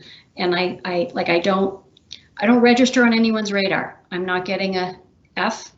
I'm not letting someone know that I'm falling off, but I want to be seen. So I would just want to make sure I land that. The other thing I do have about grades, so I look forward to hearing that, but the one thing I do want to just say is I know that the PTSA would like to be engaged on family engagement, and I just want to, the PTSA Council, Dr. Duran, I just want to make sure I convey that. I think there's a desire for a lot of groups out there to ensure that they're contributing and are heard there. So with that, let you move on to the next piece.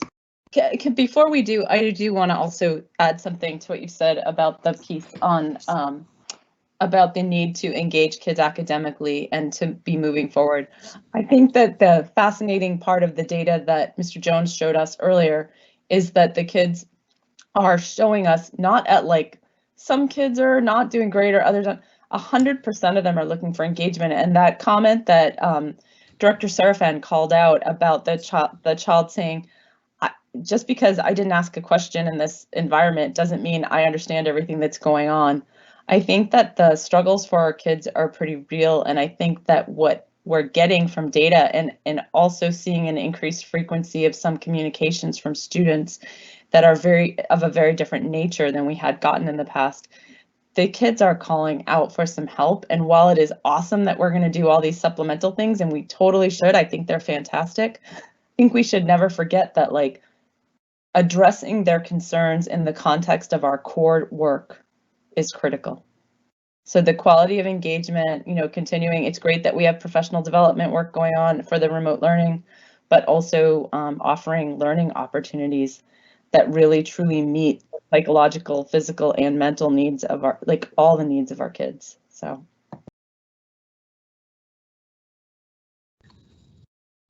All right. Director Weiss, do you want Mr. Harrison to address the question around grading? Right, so as I see it, we still have grading. You have a slide on professional development, and then we actually haven't heard too much on how remote learning is going in terms of the academics and data and what we know that students are or are not learning this year. So those are the three topics we still have left. All right, go ahead, Mr. Harrison, and then we'll go to Director Couts and then Deputy Collins. Yeah, sure. I mean, I see the more of a concern than a question. I'm not sure what the specific question is, but I'm assuming it's, just, students perhaps being deleteriously impacted by their grade, and just how, this environment has created this situation. I see Director Serafen's, and so you can ask me a question directly, and I'll try my best to give you a direct answer. I probably didn't write enough in the chat box, so that's on me. I apologize. I think that what I have heard is nice to see that the district gave teachers guidance that if they wish to, they could change the grading scale. So let's say for an A, it starts at 85, goes to 100. That being predicated on the notion that kids have basically been asked to do a lot more. All good, except because you didn't require it, because you made it, an idea, piece of guidance, you can do it if you wish, then this has disparate impact on students, and it's being felt. So especially for kids who have a short runway where their grades, especially as a senior, may have great, impact, they're asking two things. First, why? But then maybe even more importantly, what can I do if I think something fleshed out in a way that wasn't fair? Is there an escalation process? Help empower me so I know what I'm supposed to do. And I think that's really the question. Yeah, so it's sort of two parts to the question. So the first part is that inconsistency of student experience, I'll call it, and I've heard from families and from students, as well. For example, a student might experience, two different, 6 teachers, and 4 of them used one grading scale, and 2 used the one that's traditionally been in place. And so what I will say is that one of the primary reasons for us as a district taking on this whole concept of grading and working towards an equitable grading system is for me, the most primary factor is inconsistency of student experience. And that's just not just in my opinion.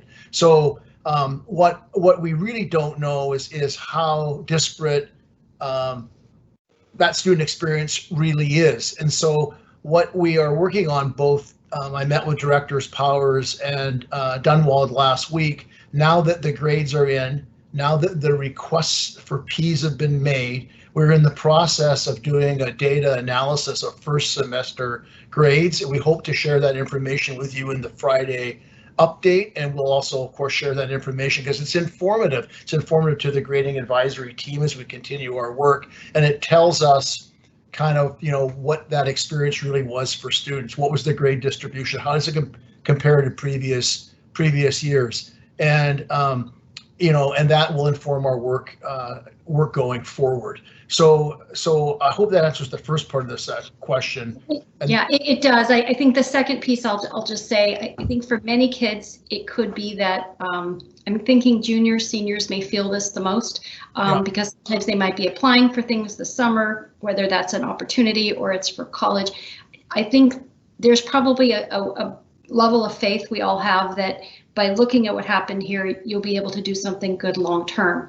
But I think for those who feel immediately impacted, the question is they won't have the benefit of that longer term ramp to get to a better place. They're wondering, what do I do right now? Right, and I get 2 parts to that answer. One is that the data that we can gather, of course, and what can be shared publicly is a little bit different than what we shared within a building. So Tom and Scott and teams are sharing school by school, course by course, teacher by teacher data with that level of analysis, so there can be follow-up if necessary at the schoolhouse. And then on an individual basis, if a student does feel that a grade is not an accurate reflection of their performance, the process is you start with the teacher. And hopefully it gets resolved at that level. If not, then the conversation can go to a building administrator. And then if it's typically in all the years I've been dealing with these, it gets resolved at that level. Sometimes it doesn't, and if it's not resolved to the satisfaction of a student or family at that level, then it would go to the executive the executive director of schools. So that's on an individual basis. What can an individual student and family do? That's the process. But know that we are analyzing that data at the school level, at the course level, for that very purpose, to kind of see what the impact is and, if necessary, follow up. Okay, so one quick question on that. This is very helpful. Would a student in that case, when you say administrator, I assume you mean principal, assistant principal? Yeah. Yes. Counselor. So if the student or parent is uncomfortable going to the teacher, at least one person said, I'm worried they're going to retaliate against me. And I thought, well, I don't know if I see that, but I also appreciate you may feel that way. So what's the right way to go about it if they, for whatever reason, feel uncomfortable going to that? Yeah. And that happens, and counselors is often a great resource, and counselors are very skilled at taking that concern and directing it to the appropriate person. Okay, so Dr. Durand, do you want to cover, is there anything to highlight on slide 13 around professional development? Otherwise we can read it. It's great to see that the training was offered and rated highly. And then yeah, I think with the professional development, just to note that, I think as, we have many of our educators, both still in hybrid and remote, that, still the need to keep improving and, getting better at the craft. So that's a continuous process. And then Deputy Collins, do you want to address the remote learning? Because I know we kind of referenced that, Director Wiest, when we did the Goal 2 report, but yeah, that's basically what I was going to share, is that we did that extensive Goal 2 report, and you'll be getting another one of those from us in the spring. But meanwhile, our next step in looking at how kids are doing was to look at the grades, and those are fresh in, but we have not done we have not disaggregated or done a data analysis of that yet. And so we will give you, to whatever extent we have that information, by Friday in our Friday weekly, and be happy to go through that at a board meeting where we can actually talk about it and have a conversation about it. I think that would be helpful. The other thing I want to let you know is that we did a survey of students, staff, and parents. So we launched 3 surveys, and Naomi led that effort, and they were done targeted, I believe, and we have some of the data is coming in, but it hasn't closed. And so we didn't feel comfortable, because we hadn't analyzed that data, to just bring it to you raw tonight. But we will analyze it and get you some analysis of that in the Friday report as well. And then if you want, we can also talk about that at the next board meeting. You just let us know. Or if that's sufficient to have it written, you let us know that as well. Okay, so in the meantime, Director, so not now, we can just think through the questions. In terms of student learning and remote learning, do you have other questions that come to mind? So for example, in Mr. Jones's report, when he did the focus groups, there were several questions. Some of them were from the fall, but in terms of what do you see as the pros and cons of a remote learning? Or I'm also hearing Director Sharafin inquire about grades, but really it comes down to, it's not just about the grades, it's about the quality of the learning. Did students learn what they expected? Did they feel they could demonstrate mastery? Do they feel that those grades reflect their efforts and the knowledge that came out of it? And so those types of questions, perhaps those are the types of questions that we want to get survey information from students directly, that may not come from standardized tests or freckle scores or grades themselves, because there is that additional component of what happened between the delivery of information and the receipt and assessment of how that information was learned and processed. So those are mine. I will write them down, but I would just say at this point for directors to do that and then share that with you, Dr. Durand. Does that sound like a plan? Okay, yes. So we have that. We have an additional question in the chat regarding surveillance testing. Perhaps we could also put that in a future update, unless there's a short answer to it. I know that agencies, for example, or groups like the IHME have done extensive analyses and not found that that type of testing actually impacts significantly rates within schools. But perhaps that, since we don't have that in a presentation, that could be shared with directors. Yeah, we can discuss it next time. And just on the short end of that, we did put our application interest for us to be considered for the expansion of the Learn to Return COVID-19 testing pilot. So if we're selected, it's a big undertaking. I mean, it's a really huge thing for us to take on, but I know it would be basically, testing after a positive case and then routine surveillance testing. And from what I heard from other districts is that, it's been helpful to have, some of the grant support, but once the grant funds end, the cost is very expensive. And that's where a number of districts have not continued in that process. And then Dr. Chu, and maybe the last question to close us out on this section. I think that the questions that I have left are one that I think would be great for follow-up sooner than later is our children who are our students who are engaged in CTE certification programs, as well as our students engaged in AP and IB pursuits. We should try to understand who feels prepared and who doesn't feel prepared for being able to pass those exams, because many of them enrolled in those CTE, AP, and IB programs so that they could competently pass those exams. And it doesn't look like AP and IB, I don't know what CTE is doing, are making accommodations this year in the way they did last year. So I wonder if we could identify the extent of that issue so we could actually have time to try and address it before it's too late. And the other question that I want to make sure that we keep on the radar, which is not really for surveying, but it is, we talked about all the fantastic survey safety things we're putting in place in the in-person services. And I appreciated that there was a slide there that talked about the in-person, what things were found and what are being addressed. But I'd really like to understand, like, are we going to be transparent about the process, the decision-making process at each school, so that families and teachers can see what safety concerns were raised, or if they weren't raised, then understand that there were other things at play, but really understanding what's going on and how the district is fixing and addressing any safety concerns and so forth, and just being really transparent. So what are the plans for keeping transparency in that space?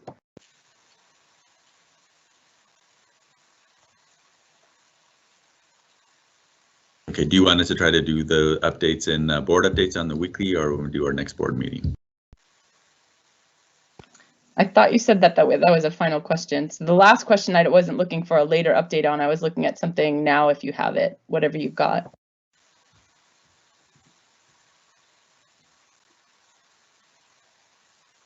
Will you repeat that second question? Sorry about that. Oh, that's okay. I'm trying to understand, like, I think we've learned a lot now that we have these individual school safety groups that are safety teams together. So I want to be clear, like, how are we going to be transparent with our communities, and so that everyone sees if concerns are found, what those concerns are, how they're addressed, so that folks can see the evolution of our safety process, so that we build confidence and understanding in it. And if there are other issues at play, that we're transparent about what those other issues are, so that our community has clear understanding of everything that's going on, and making sure that our schools are safe places.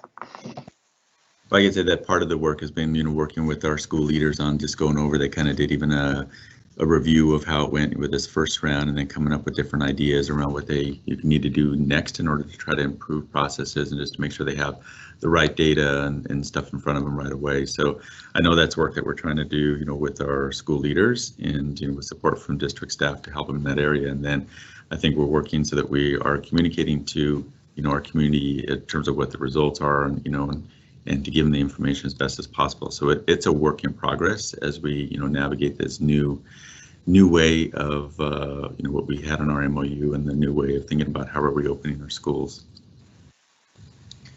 All right. So as we close out this section, there's always questions that things continue to evolve, but evolve in a way that means that we can provide more services and choices to students. And so that does require a lot of attention, but at the same time, we would like to look at our strategic plan refresh. So item 11, so directors, we're not going to have the executive session, so we are going to take this meeting to 8 o'clock. We had voted already to extend it. I think Deputy Superintendent Collins, you're taking the lead on this. We may not be able to get as much done in 35 minutes, so we may need to focus and to a particular area. You can perhaps direct the question accordingly.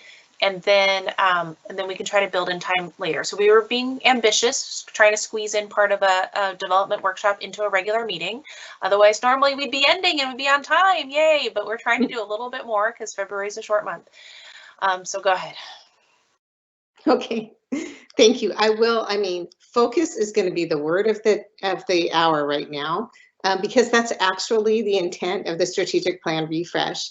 So thank you for this opportunity to share some thinking about our strategic plan and potential shifts for the upcoming years.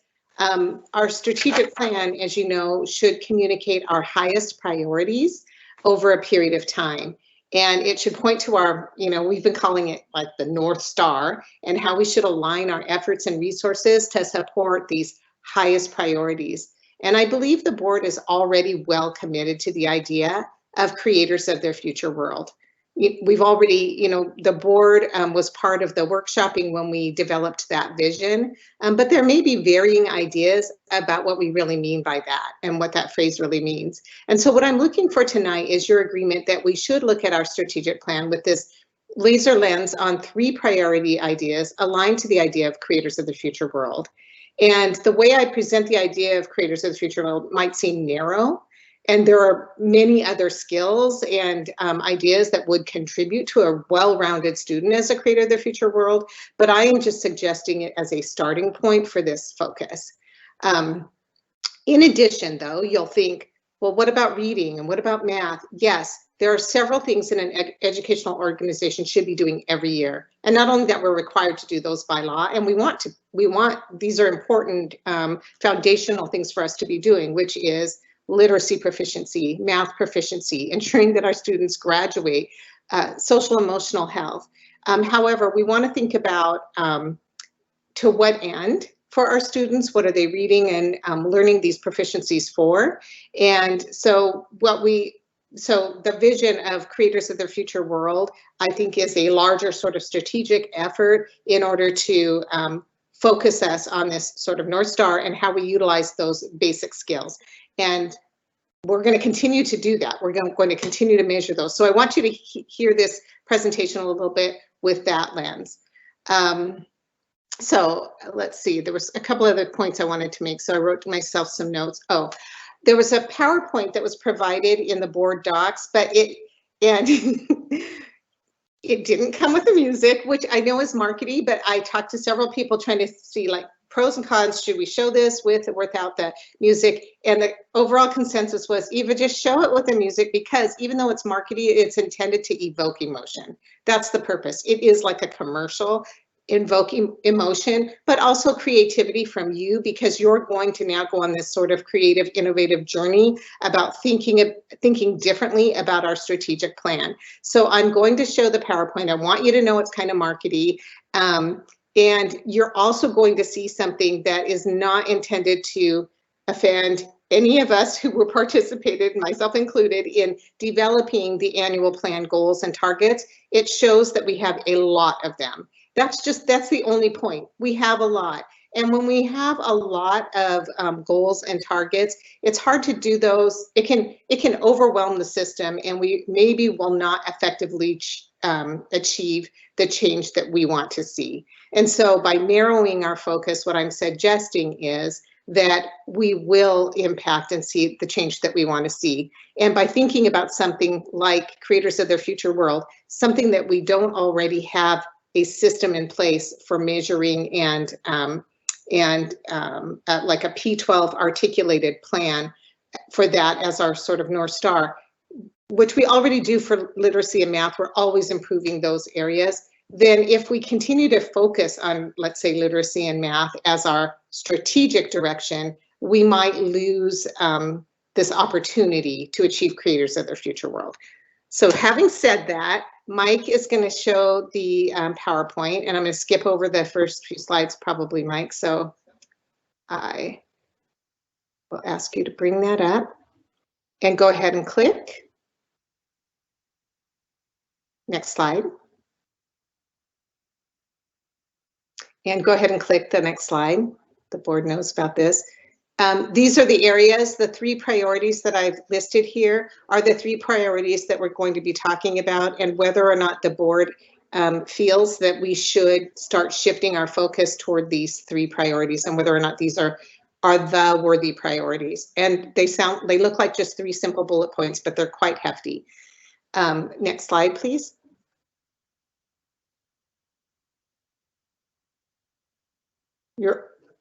You're already well aware that these are strategic plan goals and our 3 student outcomes and the many measures, the many ways we're measuring our success in those areas, and our 2 supporting goals in our strategic plan.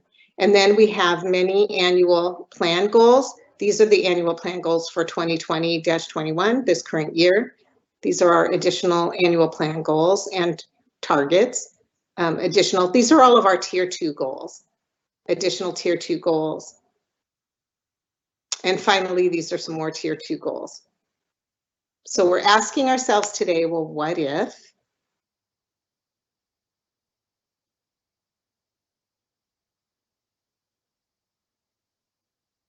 And that's the challenge of considering a strategic plan refresh.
Okay, thank you, Mike.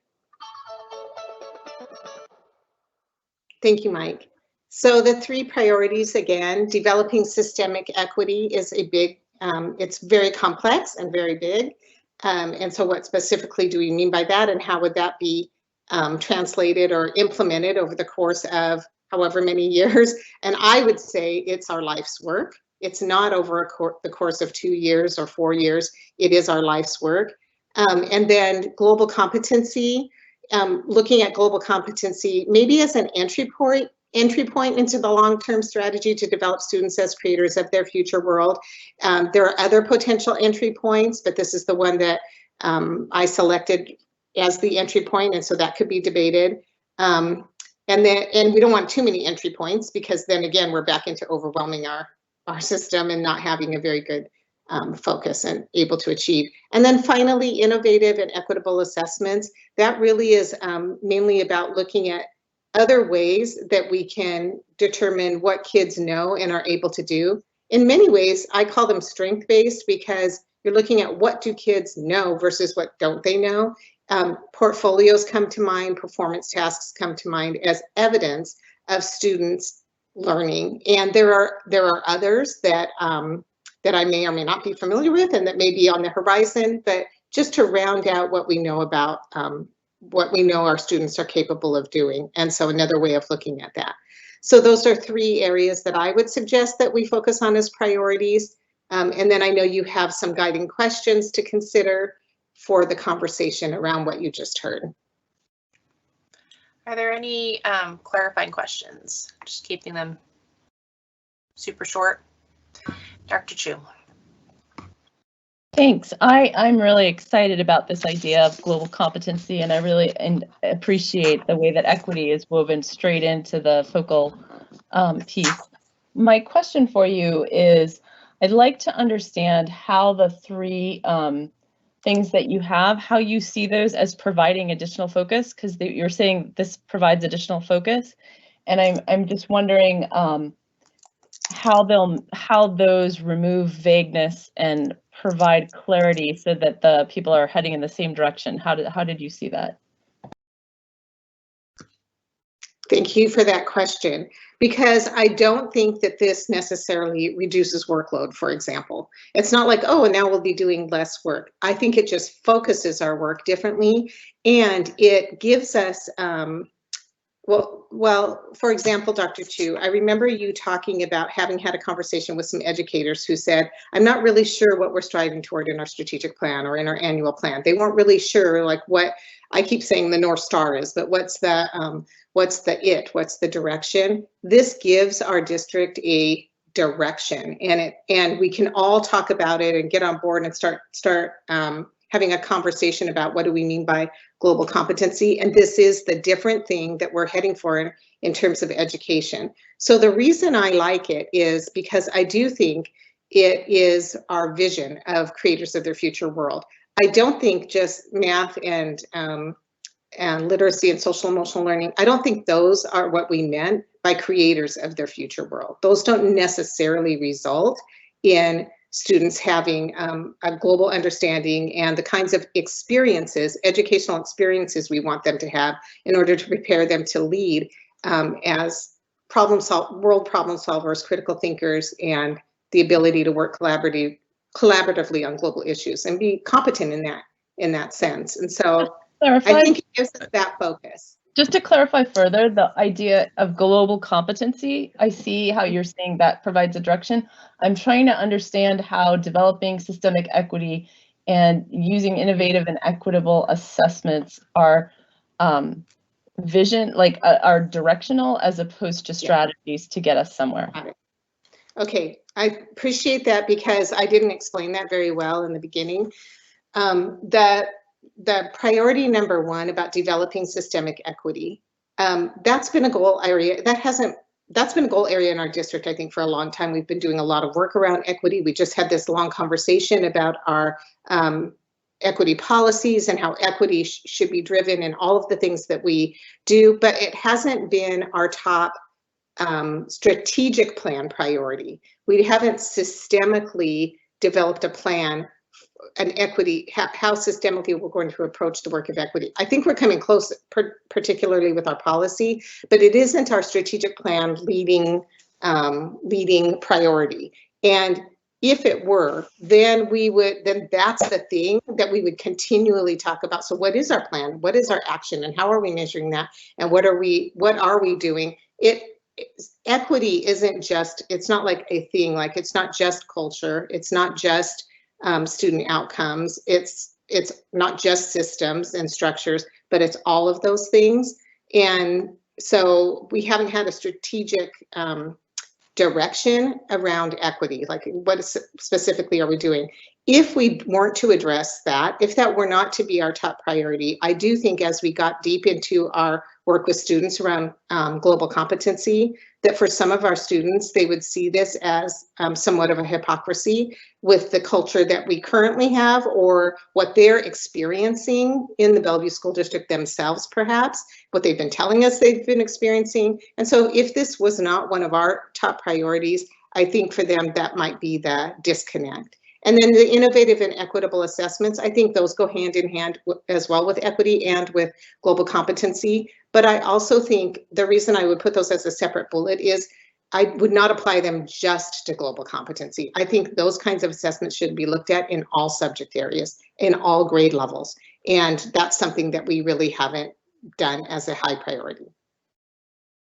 Okay, and then there was one other clarifying question about the timeline, and I think we'll put that aside for now because it really depends on how our conversation goes in terms of deciding if it just ends up being a refresh and it's just a short-term thing, or whether we've really hit on something that becomes a longer-term strategic plan and extends essentially our current one by another year or so. So I'm going to go around and just have directors. You can respond to the guiding questions we have there, or just focus right in and say, yes, Director Collins, I think what you have there, those are my 3. This is what I'd add. This one doesn't resonate with me as much. So it's kind of your choice because we only have 20 minutes. So Director Malif, can I start with you? Why don't you start with someone else? I'm still processing. All right. Anyone want to kick us off? All right, I will start and say I'm very excited about the refresh and a lot of the things that are listed here. I think that many of the things in the non-PowerPoint type presentation, the things about articulating strategic priorities, so that we have predictable, cohesive, strategic plan, smaller number of priorities so we can really align communication, curriculum, professional development, and operations directly to support these key strategies. I'm very excited about that. I think I need to see it more in action, but if it's what it sounds like, I think that alignment will be really important. I think being able, as you said, for everyone to articulate that this is the direction that we're going to, and does the work support that, support these things, is really important. So fundamentally, I always believe, right, the system's got to work for the people it's intended to serve, and in this case, that's our students. And so really, a lot of the conversations we had today about getting their input is really important. And then, yes, as you said, it's kind of markety, but a lot of those things like, what do we want our students to do? We want them, to cure disease, eliminate poverty, end inequity. Like those are things. And so then it becomes like, how is it through that global competency lens? Is it through these 3 things? I think they're important. And I guess the one that I would add to it is that there's the innovative and equitable assessment. So that's on the back end. It says, okay, student, show me what you know. But I would like to see it earlier on, which is, student, what are you passionate about? Or if you haven't found it, how are we supporting you to find out some of those things? You don't have to have just one passion, but if you do, how are we supporting it? And if you don't, how are we supporting you in finding that? And so how do we do that? So early on, I think in elementary school, a lot of classes have passion projects, and then they seem to disappear. And yet I think students have ideas of what they're interested in. And as we talk about engagement, how do we allow some of that direction to say, if you're interested in X, can you write about that in LA? Can you find the historical connections in that in SS? What does that mean for your electives? Are we providing you the tools that you need so you can make a multimedia presentation in your science class about that? So that's another piece, and I could work on articulating it, but that's the concept that I would like to see if we could add another one or somehow integrate that more fully. All right, did I give everyone enough time? Next person? All right, Dr. Chu. All right. Yeah, thanks for all the work on this, Director Collins. I think this is, as I said, really exciting in terms of getting us some focus. I have 3 sets of comments that I'll try to keep each one brief. So first, of the 3 items that you suggest, the developing systems of equity, the global competency, and the innovative and equitable assessments, I'm going to come back and say again, I think it is critical if you really truly want to provide a sense of shared direction, that we look at outcomes and that we not focus outcomes or experiences or things as opposed to strategies. And so I would propose that, yes, the innovative and equitable assessments are probably a really important strategy, but I'm not sure that they need to be part of the focus for everybody if you really want to provide focus. And I wonder if we could get this down to developing an equitable system that supports all students and to be globally competent kind of thing, so that those are the two things that we're kind of looking at. The second thing I have is the process for doing this. One of the things that served us well and that has also failed us in the past is how well or not well we've executed on collaboration and developing ownership. So even this year, we know that the setting of goals that doesn't include the instructors and the principals and so forth leads to a lack of ownership over those things. So I'm wondering how we can go through this exercise and know what our target outcome is and have the right level of participation. When we did our mission, vision, values work, I thought there was a tremendous effort made to get the right level of community input. And this is a smaller exercise in some ways, but in some other ways more powerful. But I still want to see all stakeholders represented in a pretty systematic way. And I want to make sure that the board and the district leadership team together with our stakeholders is able to finalize where this ends up and in a really productive way. So I don't quite follow the process that this is going to go through, but I want to make sure it's a process that is empowering and reflective of engagement at all the appropriate levels and iteration that's appropriate. And then the third thing that I want to note is I love your global competencies and how it really talks about integrating those pieces of understanding others and each other and trying to get those perspectives in there. The two things that I just can't reconcile yet are like that seem just vastly missing to me are the critical thinking piece, because in today's society, one of the hardest things to do is to, wrestle with what information out there is valid, what information out there is good for our students. How do they know what's biased, what's reliable, what's the difference between science and opinion? But that critical thinking skill that we've done with all of our STEM projects, I think is just absent from that global competency. And I think it needs to show up. And I don't know if it's separate from or the same piece of technological competence. Not technological competence because everyone needs to be an engineer, but technological competence because we all need to interface with various technology and scientific information in our lives to make health decisions and everyday decisions. So I'm wondering how we can get that integrated into the global competence piece, because I think it's imperative, especially when we look at gender gaps, when we look at gaps of participation by different groups of people, different groups of students, and different coursework and different fields of profession. So I think this is awesome as a starting place. I just like to move us a little bit from strategies to outcomes, get some ownership, some process and engagement worked out, and clarify the critical thinking and tech skills. Right. So did you want to respond? Did you want to respond to that at all? I just want to make sure. Did you have any response or clarifying questions? Otherwise, we'll go on to Director Serafin. Go ahead. Are you asking me? Yeah. No, I'm good. Okay. Okay, so I have a different view than Dr. Chu, but not dramatically so. In that, I think like as she felt, I think the equitable assessments piece is a disconnect, but not as much as you might think. So I don't feel like for a strat plan we need to. I will, for lack of a better word, go into the weeds of how you will execute against this just yet. Like I kind of feel like for me, what's most important at this stage is the priorities.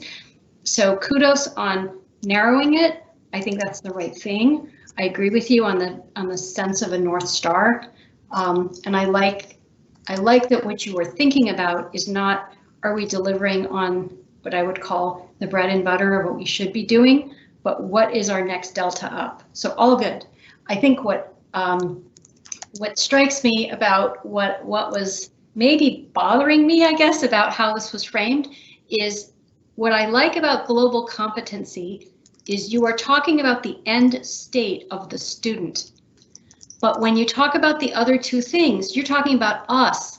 So I would consider reframing like, I think that's why, and I'm guessing that's why Dr. Chu thought it was an elegant way to think about it, was you have global competency and then you have the things that are under them. So I'm with you on the topics. I thought maybe a way to reframe it would be, instead of identifying and eliminating systemic inequities, it would be champions for a more equitable world. I mean, that's what we want. We want students who will go forth in the world. I mean, this is just an idea. I mean, you'll do much better than I did there. But who are we trying to, what are we trying to create? We're trying to create global competency. We're trying to create, I think, students who can see and identify that, see and basically combat inequalities in the world wherever they might show up. And so that could be one way of doing it. And then on innovative and equitable assessments, I was thinking about the student's perspective of them having confidence in the fairness and integrity of our assessment. Like a student who understands and feels that their assessment is something they believe is fair. And that's because we succeeded in making it innovative and equitable. And if we succeed in that, then they will say, I don't like my C, but I understand why I got it. And as I go through life, I'll be able to have a self-critical view of myself and know where I fit in a rating system and when I need to push back and advocate, and when I think the system is inherently unfair. Hopefully they have then an assessment that is innovative and equitable, and at least 99% of the time they think it's at least fair, but they know what they're operating in. Right now, I think our challenge is that students don't necessarily feel that how they're graded reflects what they know, and they don't always think it's consistent or fair. So I guess my thought is same topics, but maybe reframe in terms of what we want in our students. So that's my feedback. But I also want to just thank you, Eva, for Deputy Superintendent Collins, for taking the time to, I think, walk us through this, because you took time to talk with each of us about this, and I found that valuable. So thank you. All right, Dr. Malif, you look like you might be ready. Yeah, I don't have very much to add as far as the sort of constructive criticism. I don't have really anything to add beyond what Director Serafin and Director Chi had. I just want to thank you for,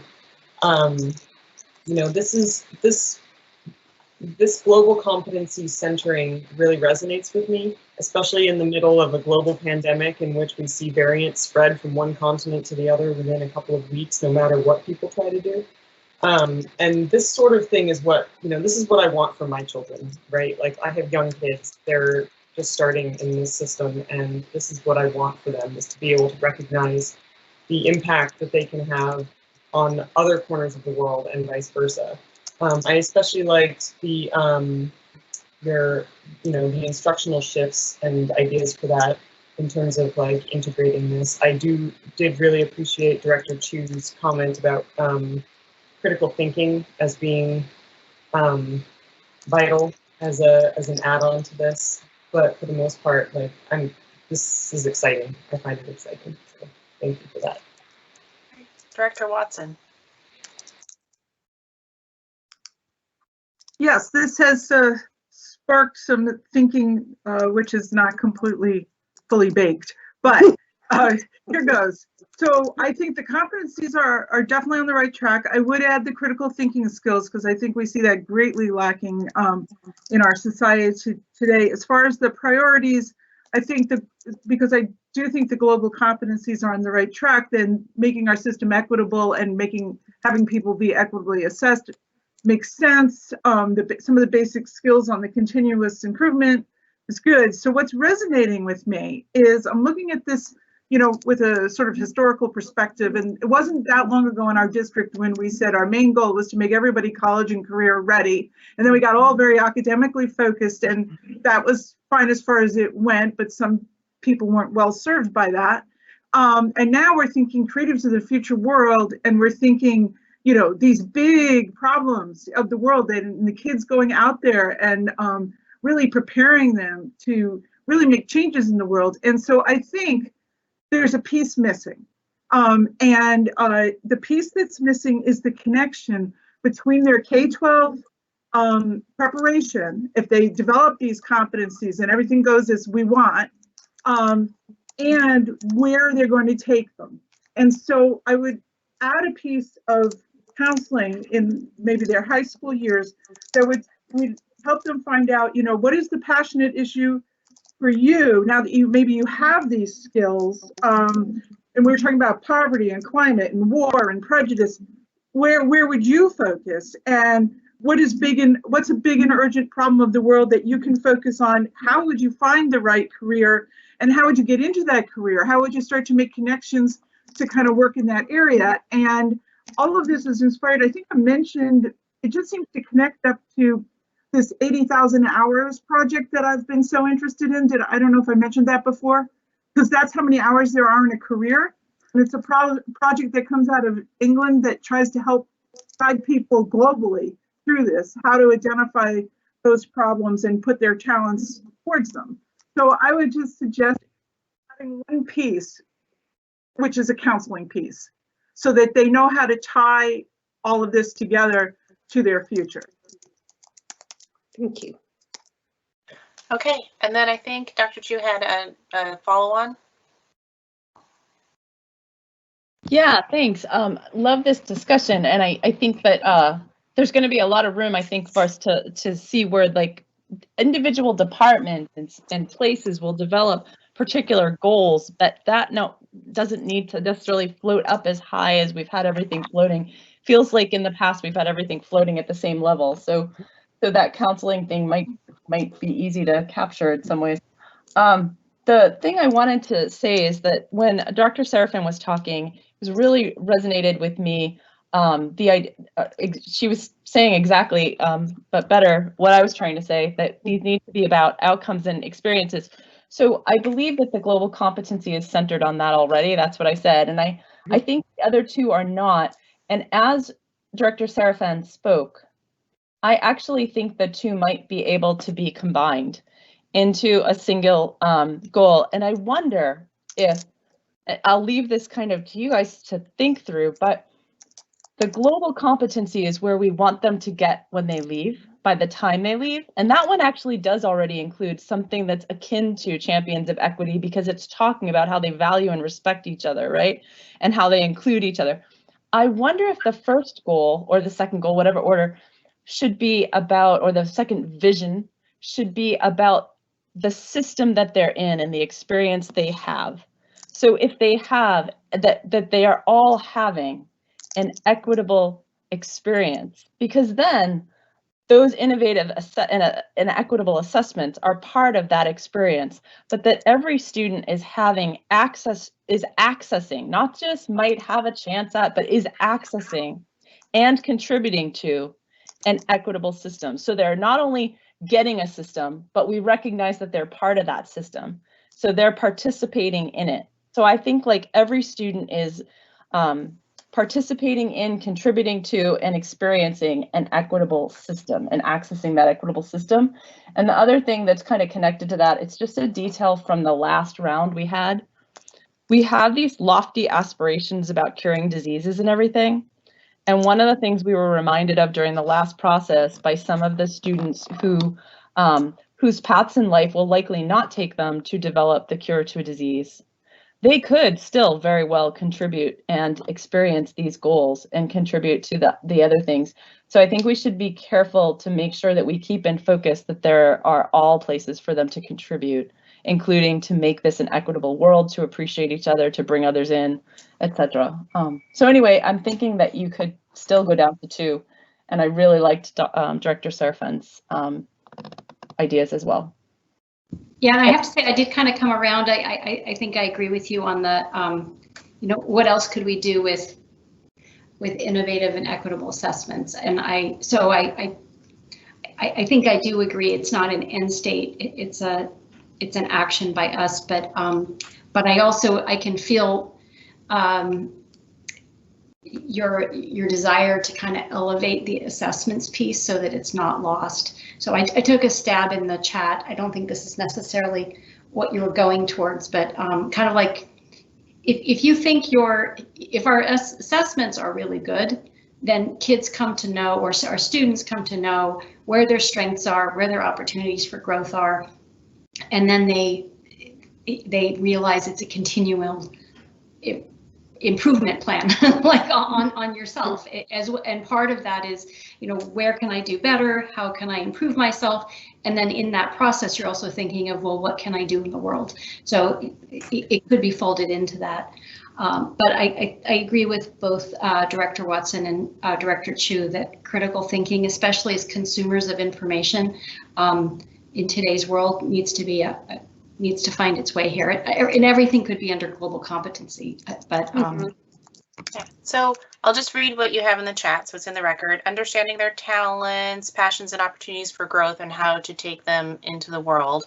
I'll just close out with saying a couple of things. One is, I don't want to dismiss any student who has a dream, or we focus in being able to provide them experiences that they want to cure disease. I don't think we should be making any assumptions that any child is foreordained that they're not going to be able to aspire to the highest levels of whatever they choose. And they may take a path that's non-traditional, circuitous, exactly what they intended all along. It may not fit anyone else's particular idea, but if we have provided them the tools to be successful and feel successful, then I think that is the point. So I don't think any of the examples necessarily should be dismissed. I want to hone in and say, yay, biliteracy, like to see that there. I think that is, and I call it out because I think it is really important if we're going on this global competency route, because to be able to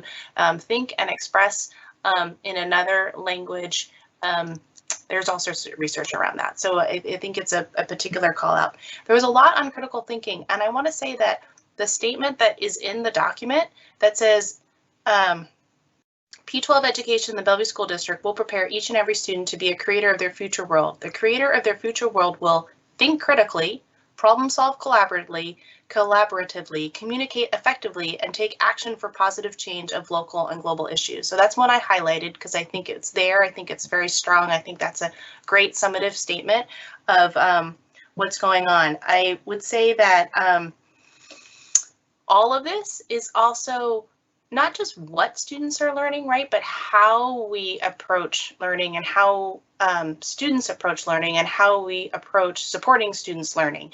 And I say that because there's a big example of like, okay, the pandemic is going on, and so that's something that they're all experiencing. It's a global issue, and how we learn about that or use that as a tool to learn these different subjects and areas.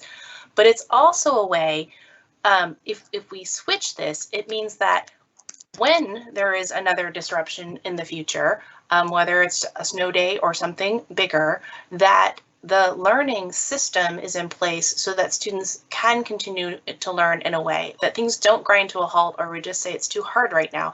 It will be, the focus will be on the student and what's their needs are, and we'll be more attuned to that upfront and be able to support and accommodate that and keep going.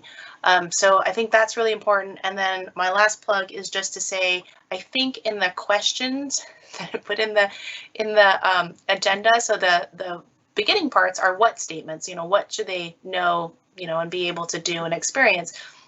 But if we take that last sentence and flip it a little bit and say, basically, students are empowered to explore learning with curiosity and joy, and are able to apply and demonstrate what they have learned. That would be the other, I think, part of the thoughts that I would want along with that. Think critically, problem solve, collaborate, communicate effectively, take action for positive change and local and global issues. And I just want to insert that because we have been talking about joy a little bit more. We have been talking about engagement. We have been talking about feeling connected. And I want those pieces to be there because as we talk about what are students experiencing, how are they feeling, that impacts their learning, their desire to learn, their desire to do all of these things, their ability to process. And so I hope that some of that language is put in explicitly so people are not just saying, yeah, it's fine if they're happy. It's like, no, it's really important that they are engaged. So, Dr. Wow. Say, Dr. Thank you. That last, I just have to say, because that whole thing around, term I heard before in another place was, joyful, personalized, rigorous classroom, but it's that whole idea around having joy. And I think really thinking about even the critical thinking and getting these pieces. It's a lot about the how, and so really thinking about how we get to, even more student-centered pedagogy that really will impact our students, in everything that they're doing. So we're pretty much at the end of our time. I know Dr. Drew's hand went up, but how about this? Either Dr. Duran or Deputy Superintendent Collins summarize. I didn't assign a board member to it, so it'll be more, you guys chime in if there's something that's really missing, but we were just condensing this. And then maybe a show of hands if you feel like you want to delve into this deeper, like do the full discussion, or do you want to wait a little bit, have it maybe fleshed out, see something a little bit more in one area. I know there's other stakeholder input that's going on, and then see it again. So do the summary. Directors, be thinking about that question. Do you want me to do it, Ivan? Well, Yeah, I only got about half of them, so. Okay, no, I just want to say, first of all, thank you for that. That was amazing. And you know how when you're into something, you're just into it, and then you share it and you just have this whole new view of the thing you were looking at. And so it was super helpful to hear. I agree with you 100% about the assessments. Those are a strategy, absolutely, duh. But thank you for that. And I think there are definitely ways that we can connect that. I liked the ideas of how you were even in the moment going, but we do see this as a way that we can maybe communicate this as a equitable outcome. Same with equity. So how is equity connected to global competency? I heard you talk about that repeatedly. And then it is loud and clear about critical thinking, that even though that is an outcome of global competency, it needs to be elevated. That should be one of our priorities in terms of outcomes for kids, and that we want to make sure that that is on the forefront of this journey. And so I really thank you for that, and for all of this feedback. I took lots of notes while you were talking, and so I'll take some time to digest those and to sketch out something that's gives a little more meat now to the bones. If you agree, and I think you do, I think what I heard is you agree that this seems like the right direction to go. The timing and how we do it and where's the overlap with what we've been currently doing, I don't know all of that. You can give me direction on that, but I think what I heard you say is go ahead and start putting some meat on those bones. And we want to continue to be engaged in this. You just tell me how. Can I just get a show of hands on that? Yes. Yes. Yeah, I mean, I like the idea of you've heard some feedback and then take another crack, and then we can give further feedback and or work together in a workshop to maybe get it to a place where everybody's comfortable. But I don't know that makes the most sense for all of us to wait till we all can be in the workshop together. You could be iterating, we could give more feedback, and then we could be together in the workshop to kind of get across the finish line.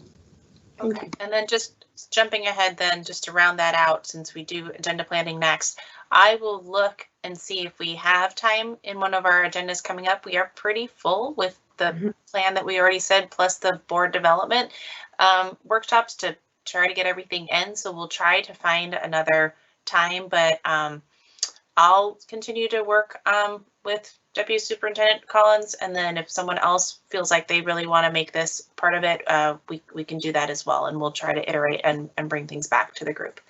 Dr. Chu.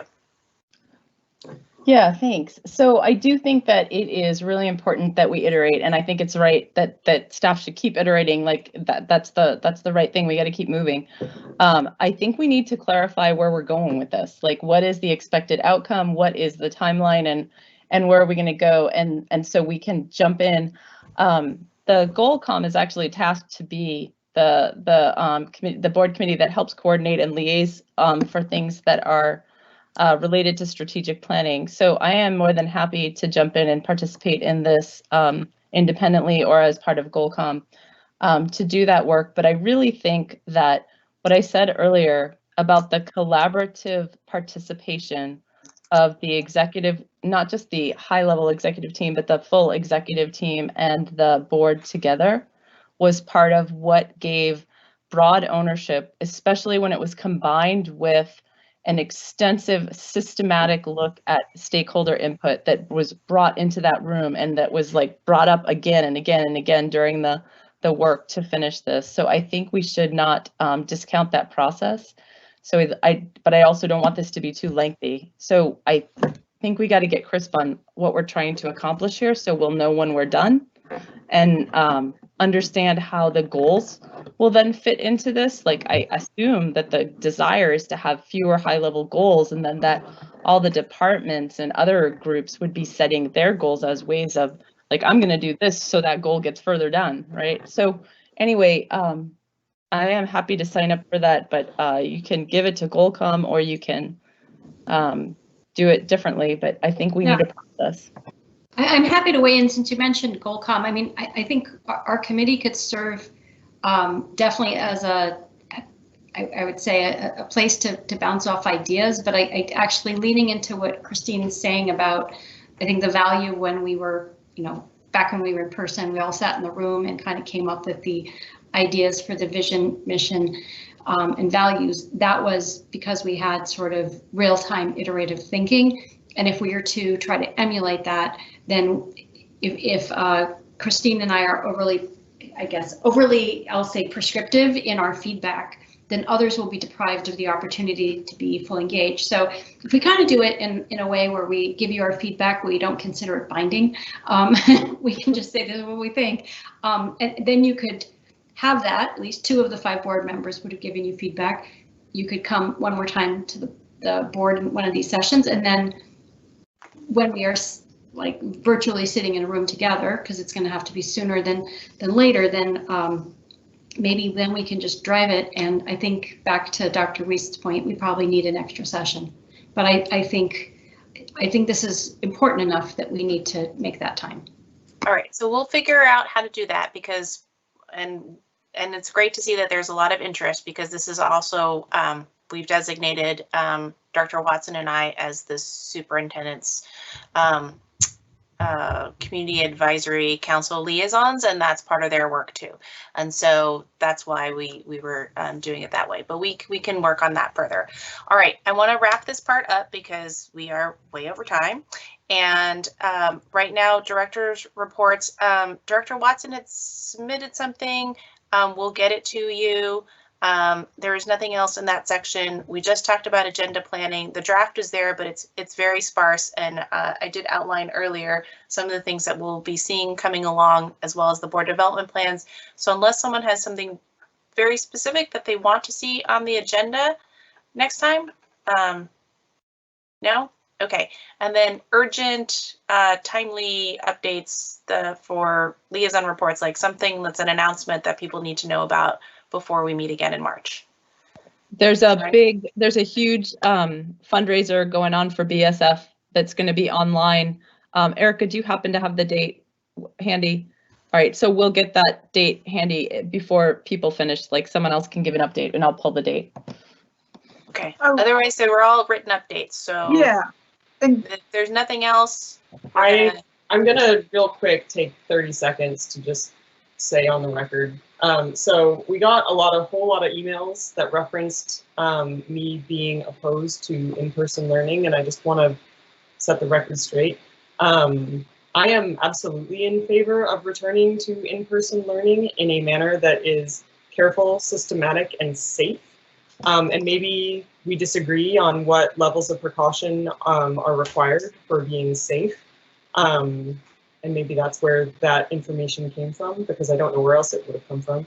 But I just want to put on the record, I fully support the district's plans for returning to elementary school for the youngest learners and for presumably K through 3. It's been shown to be effective over the last 10 months in a variety of settings, including within schools. My own child is back in person now. We skipped the portion in the presentation of the pictures of happy children, but one of the pictures of those happy children is my kid, happy at her school.